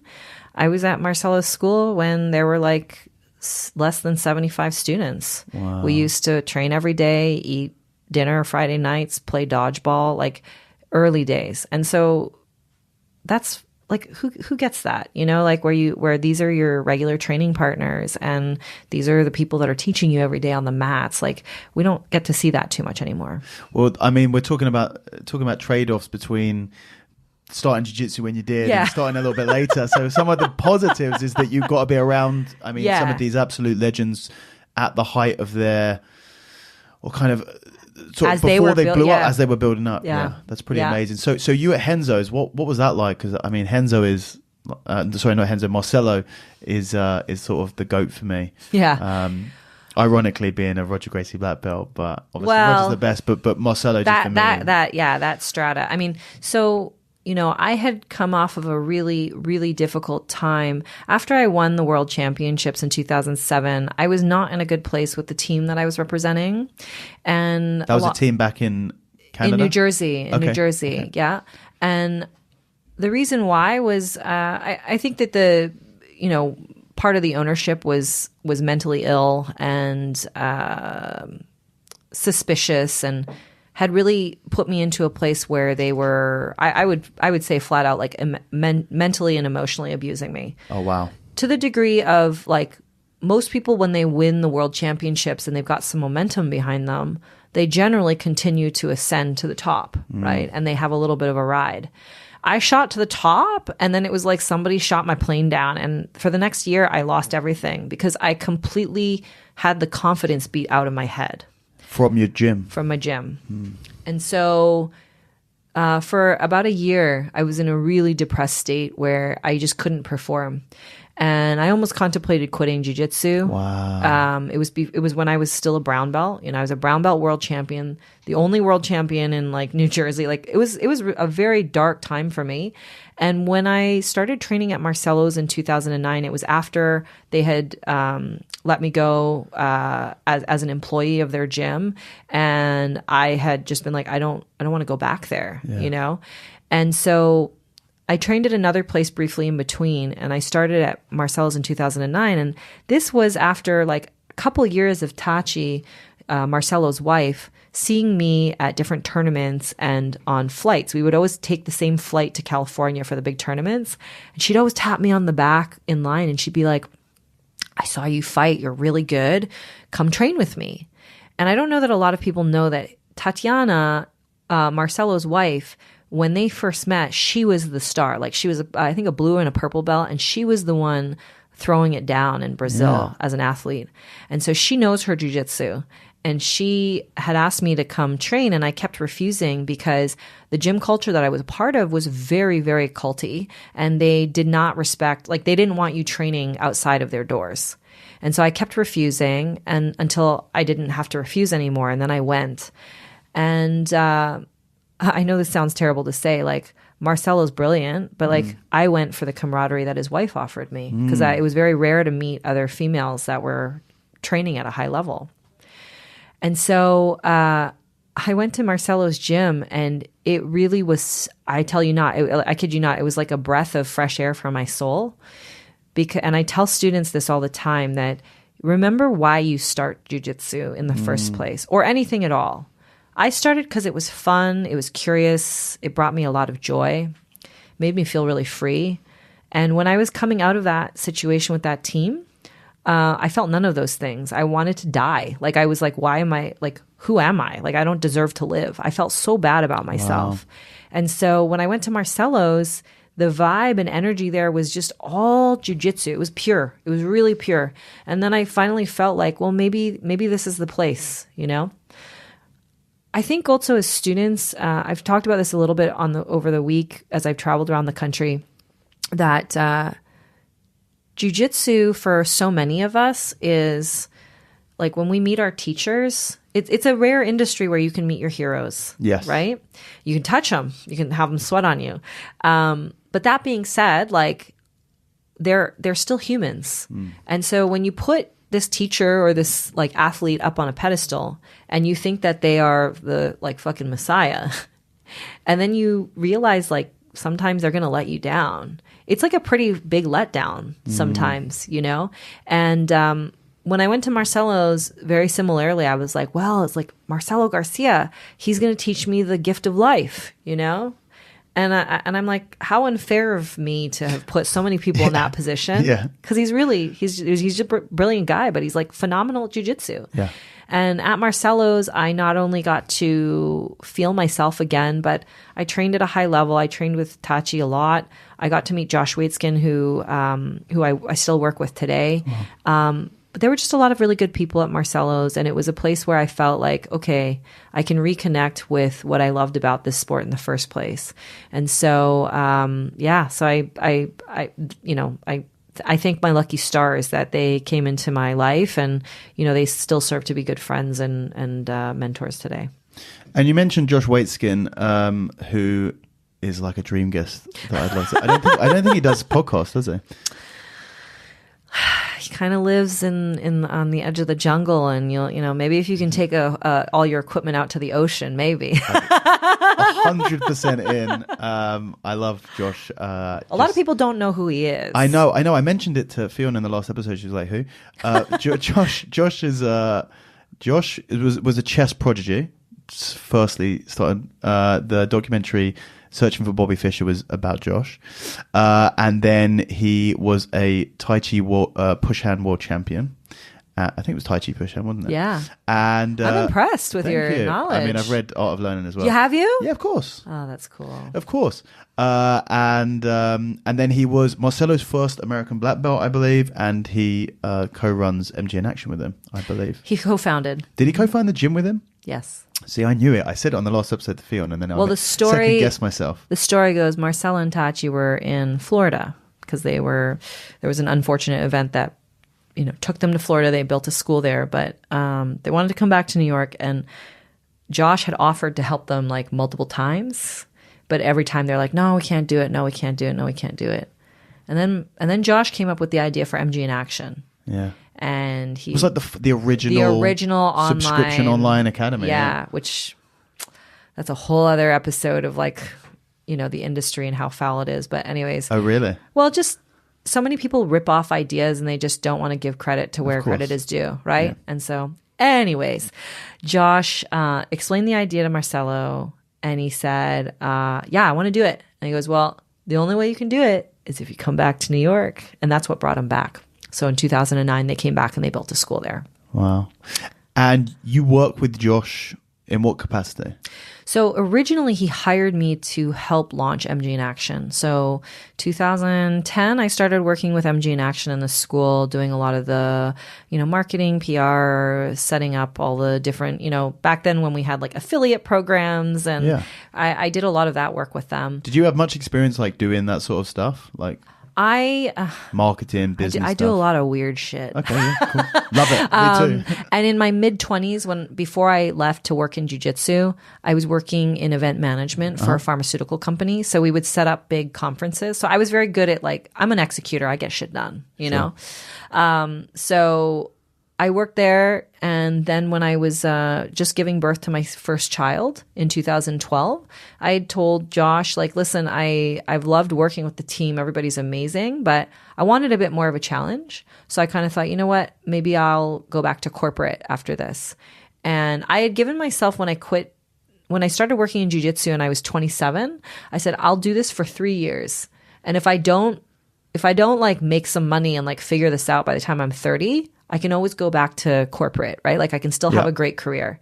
So when I told him that I might leave, he said, don't do that. Like, let me think about this. And the next day he came back and said, would you be willing to come work with me? And he's like, I run a consulting business outside of this. It's very different. Maybe you'd be interested. And I said, sure.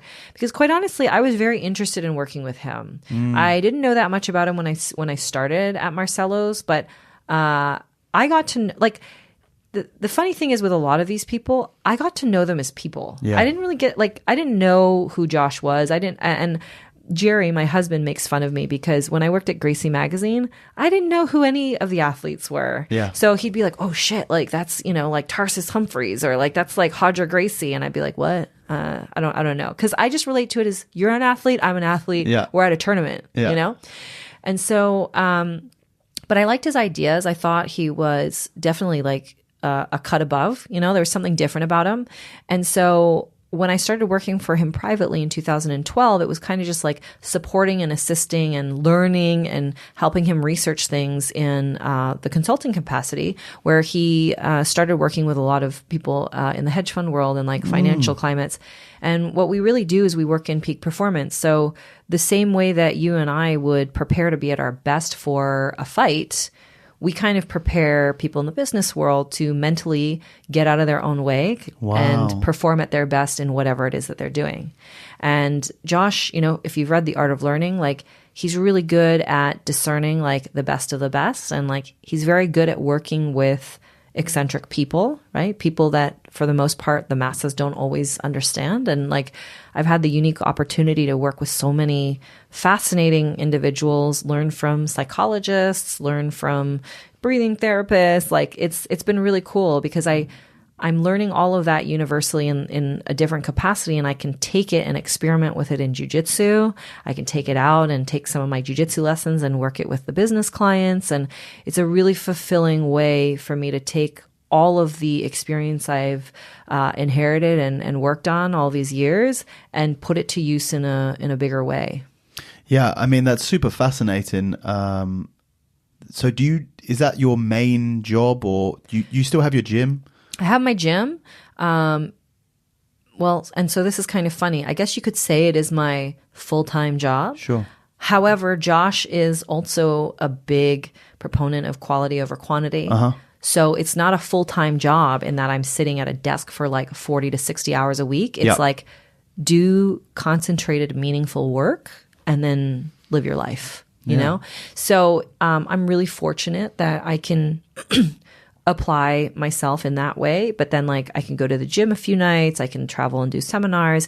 And in fact, like I think to the reverse of what most people are probably invested in, Josh is extremely appreciative and excited to hear about me traveling and investing myself in all these different ways, because the things that I learn, I bring back to our work, and something that he's made me aware of so many things. His insights have really evolved me so much as a person. But one of the things that I think made a big difference was something that I felt very insecure about, was that I felt like I'm good at doing a lot of things, but I'm not often the best. And so like jack of all trades, master of none, right? And Josh said to me one day, he has a nickname for me. It's Gumpy. Like 50% of it is for Grumpy, because when I don't get what I want, I'm not very happy. But the other 50% is for Gumption, which is, thinking outside the box. And he's like, you often can't teach gumption. Like it's just something that people have or they don't. And he said, you're an interesting learner, because most people either learn broadly or they learn deeply, right? So you either have your head stuck in the sand or you're looking all over the place. And there's pros and cons to both, right? Because if you're a broad learner, you might be superficial. You might not really understand something super well. But if you're too deep, you understand one or two things really well, but you don't have perspective, right? Yeah. And he's like, you're interesting because you're broad and deep, but your breadth is based on quality and experience. Like, you know what it is to be the best. And so a lot of what we do is we kind of chase and seek out quality in everything that we do, and we bring it back to our clients and the work that we're involved in. I mean, even just talking about that, because it's such an interesting one about the, jack of all trades is master of none. You know that that's not the full expression, right? No, to teach me. Well, I'm in England. I'm gonna figure it came from here. Oh, it will be the second phrase that I taught you, right? Is there a song with this one though? Emily was talking about baked beans. And I told her, Now you have to sing the song. beans, good for your heart. The more you eat, the more you fart. So that's a gift for me to use. The actual full expression. I love expressions, and I'm really interested by etymology and the meaning of words and context and history and stuff that we were talking about earlier. But what is most interesting is when phrases are taken and then their actual context is manipulated. But then sometimes it becomes the opposite. So jack of all trades, master of none is a slant against, or a slight against, people who have a wide breadth but not a huge amount of depth. But the full expression is a jack of all trades, master of none is better than master of one. Oh, very interesting. Which is not just different, it's the literal opposite. And another one that comes to mind is like blood is thicker than water, which obviously means that family is more important than friends. But the original one is the blood of the covenant is thicker than the water of the womb. Literally the opposite of what it's used for. How interesting that they got dropped off. Mm-hmm. Have you read Range, Why Generalists Triumph Over Specialists? I think I have, actually. David Epstein? Yeah, I think I have, yeah. Interesting book. But there's a lot of stuff on that. And yeah, so firstly, jack of all trades, master of one, BS. I can't remember what it was. I was reading another book. I can't remember off the top of my head, but it was about like being a generalist, or even not a complete generalist, but having a couple of different skills. You don't have to reach the absolute pinnacle of them to be at the pinnacle of those combined. Yeah. So like, obviously you get diminishing returns whenever you're learning something or becoming more experienced in something. Your ability to get into the top 5% might be very, very manageable, but then to go from the top 5 to the top 1 is incredibly, if not nigh impossible. Yeah. But if you're able to get to the top 10 or 5% of 3 different fields and then find a way to combine them in a way, you're going to be at the top 0.1% of people's ability to do those things. So it's such an interesting topic, sort of that combination of that balance between, like you said, breadth and depth. Yeah. Balance, and the other word that I've been using a lot with people is like this idea of harmony. Yeah. Because sometimes harmony means that not all things are equal, but together as a whole, they create something that's more sound, right? And I think that like what's made me a better person, better athlete, better teacher, better mother, is knowing that I have all of these different weighted parts of my life. And I get this question asked a lot. They're like, how do you do everything? Yeah. You know, because you own some businesses, you have 3 kids, which is not easy. You're a wife, you train, you compete. And I think so much of it is like learning these things about myself. Like I understand myself on a level that because I valued my eccentric behavior, bringing awareness to that. And I'm not saying that it's because I'm brilliant. It's because I've had a lot of help from other people informing me and helping me see what I don't see. And as I learn about these things, they become like tools, right? Like when you know all the tools in your toolbox, you're much more empowered to use them. Yeah. But if you don't know what's in your toolbox, you're going to use a hammer to put a screw in, right? Yeah. And so I think that for me, the beauty in achieving this stage in life is having the awareness that I have all these things available to me, and that I should create more feedback loops. I should see what I don't see. Whereas, and I think my orientation 20 years ago was threatened by seeing what I didn't see, because it was more of a feeling of like, what do you mean I don't do this? Like, of course I do this, or the imagined idea that I was more than I was, or that I was more competent than I needed to be. And today it's just like walls down. Tell me everything I don't know about myself. Like, let me figure this out, you know? Yeah, you've got to make yourself more vulnerable in order to grow past a lot of things. Yeah, and I do recognize that, like, in order to make yourself more vulnerable to some degree, it's like you have to trust your environment. And I know that I was, you know, the earlier half of my life, I think I probably went through some environments that made me very scared of who I was dealing with or what I was doing, you know. But now that I'm in a position where I've kind of cultivated my own, I want to help other people do the same for themselves.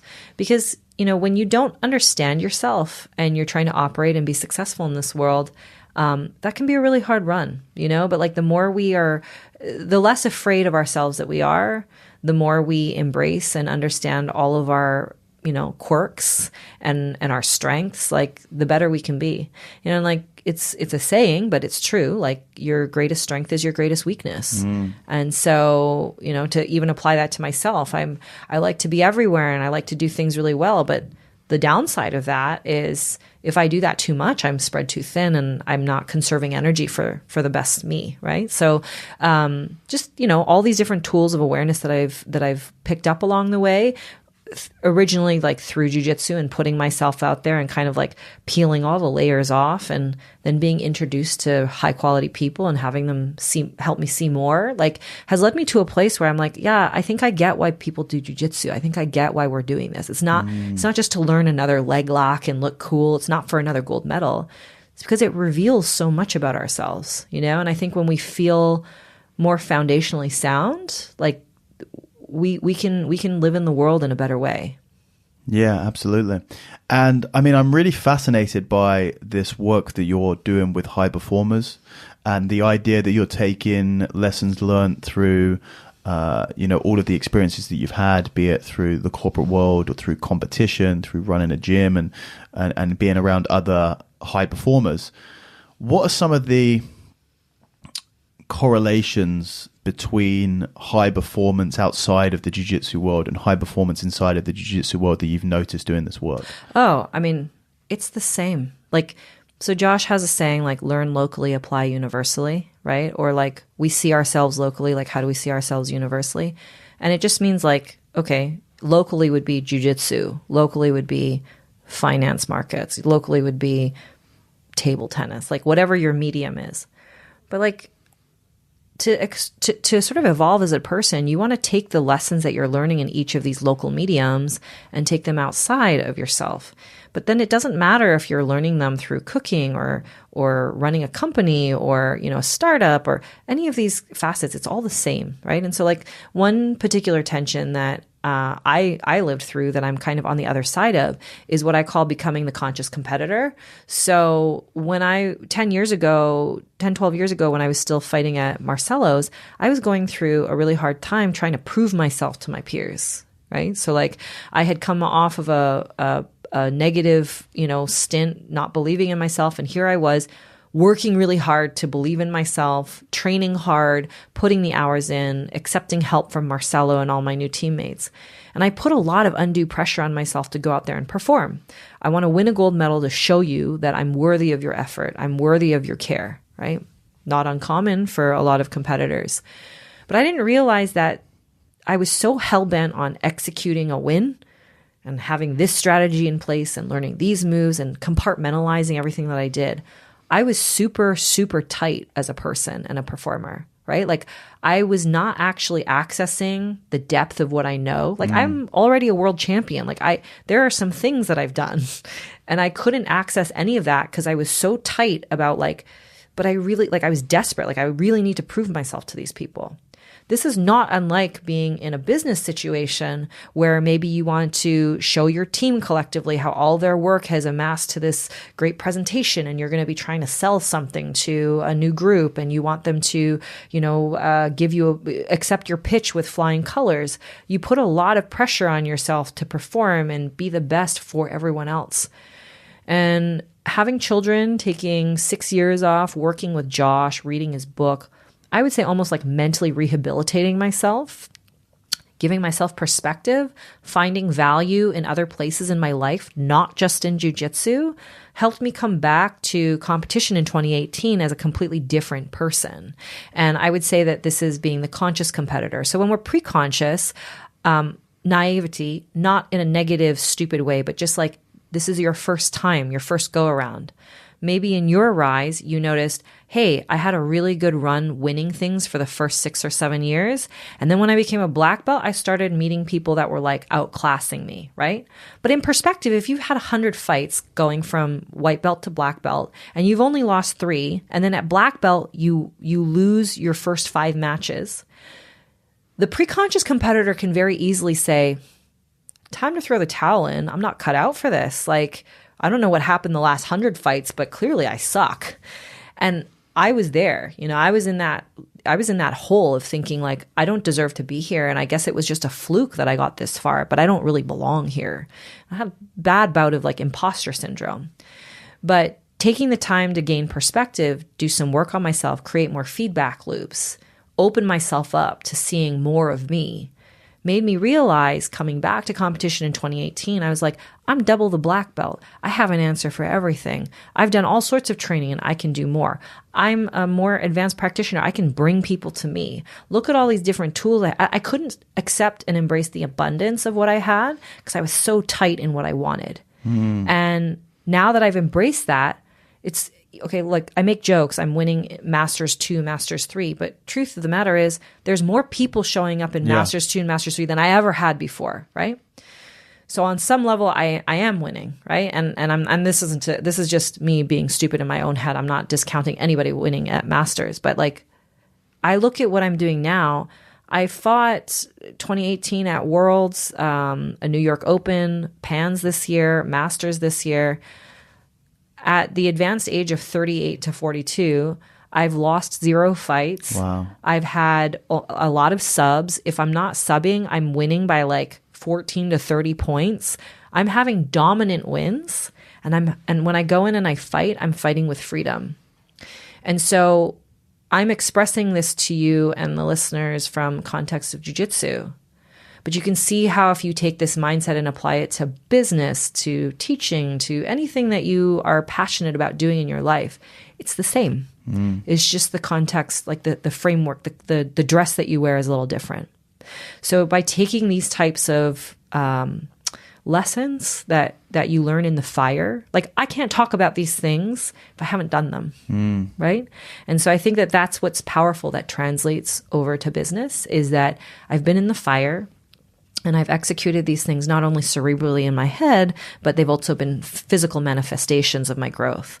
And so I take that and I take that mindset, and maybe some of it is teaching routines, maybe talking through like, well, how did you shift from here to there? Like, what did you do? Was there training involved? Like, I just help people equip themselves with tools so that they are able to set themselves up to be fully present in the moment and win the match or win the presentation or win the fight, right? And that's really what it is. I think what traps us is expectation. What traps us is the pressure of like, we tell ourselves stories. This is what makes us amazing creatures as humans, because we make stories up. We're meaning-making mammals, right? But meaning making, when we start to expect things, can like lock us down in ways that we don't really understand, right? And like when you gain perspective from that, you realize if I want to follow this story of I want to win this gold medal and here's how I'm going to win it, that sets me up for something that really, like, nobody can tell the future. Nobody can say how well the other opponent is prepared. And you and I both know it doesn't matter who's more technical. Sometimes it's the person who wins the game that day, right? Or sometimes it's just a fluke. But what releases someone in the best way and what allows us to perform, I think, is being prepared for the moment so that we can be present. Because when you're fully present, if you have 15 or 20 years of jiu-jitsu, we logically would be idiots to say you don't know what you're doing. Of course you know what you're doing, but you have to let yourself do it. And we don't let ourselves do it when we expect ourselves to do something, right? So by not expecting anything, but being prepared, and like a mantra that I use for myself is, I deserve to win. Not I'm going to win, but like I deserve to win. Yes, because I put the effort in. So then it's my job to make sure that I feel like I deserve to say that. Right. And so like these are kind of the things that I get to work with individuals on, and not just people in finance, but I work with some executives. I work with founders. I work with some high level athletes.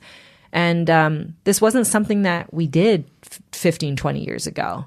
Right. And it's not psychology. I'm not a psychologist, but I am really well trained at getting out of my own way.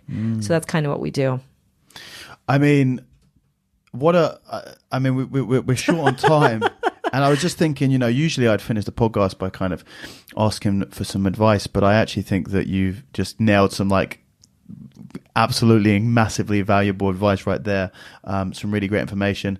I mean, I feel like that was 2 hours almost. There's 2 hours, and you've got to go teach a seminar.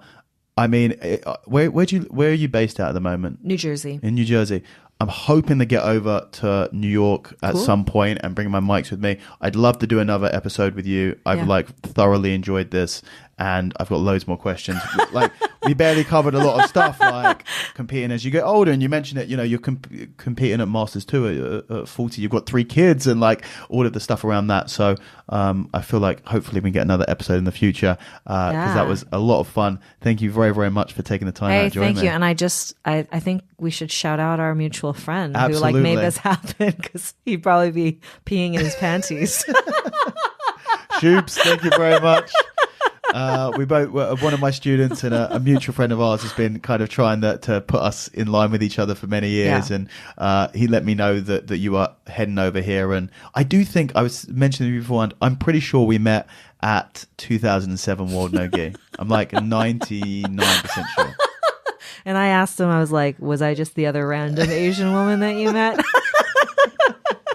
I'm not surprised you wouldn't recognize it, because I had no beard and I was 66 kilograms.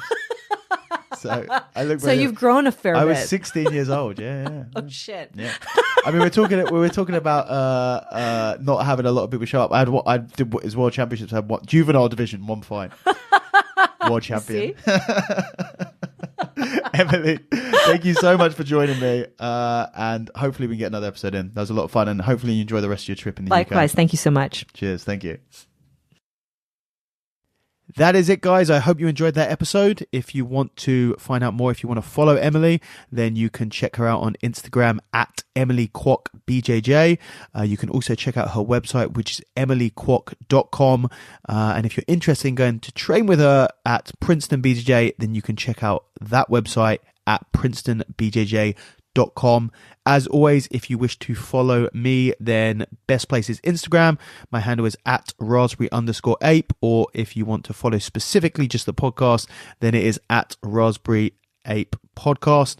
My website is raspberryape.com. And if you want to email into the podcast, it is podcast@raspberryape.com. YouTube channel is youtube.com/raspberryape, where you will find this episode and many other episodes and a few other things on there. And as always, if you enjoyed this episode, please feel free to share it around. And if you feel really nice, go write a review somewhere on Spotify or iTunes, or just write it on the side of a wall or something. It doesn't really matter. As always, thank you very much for listening, and I will catch you next time. Take it easy.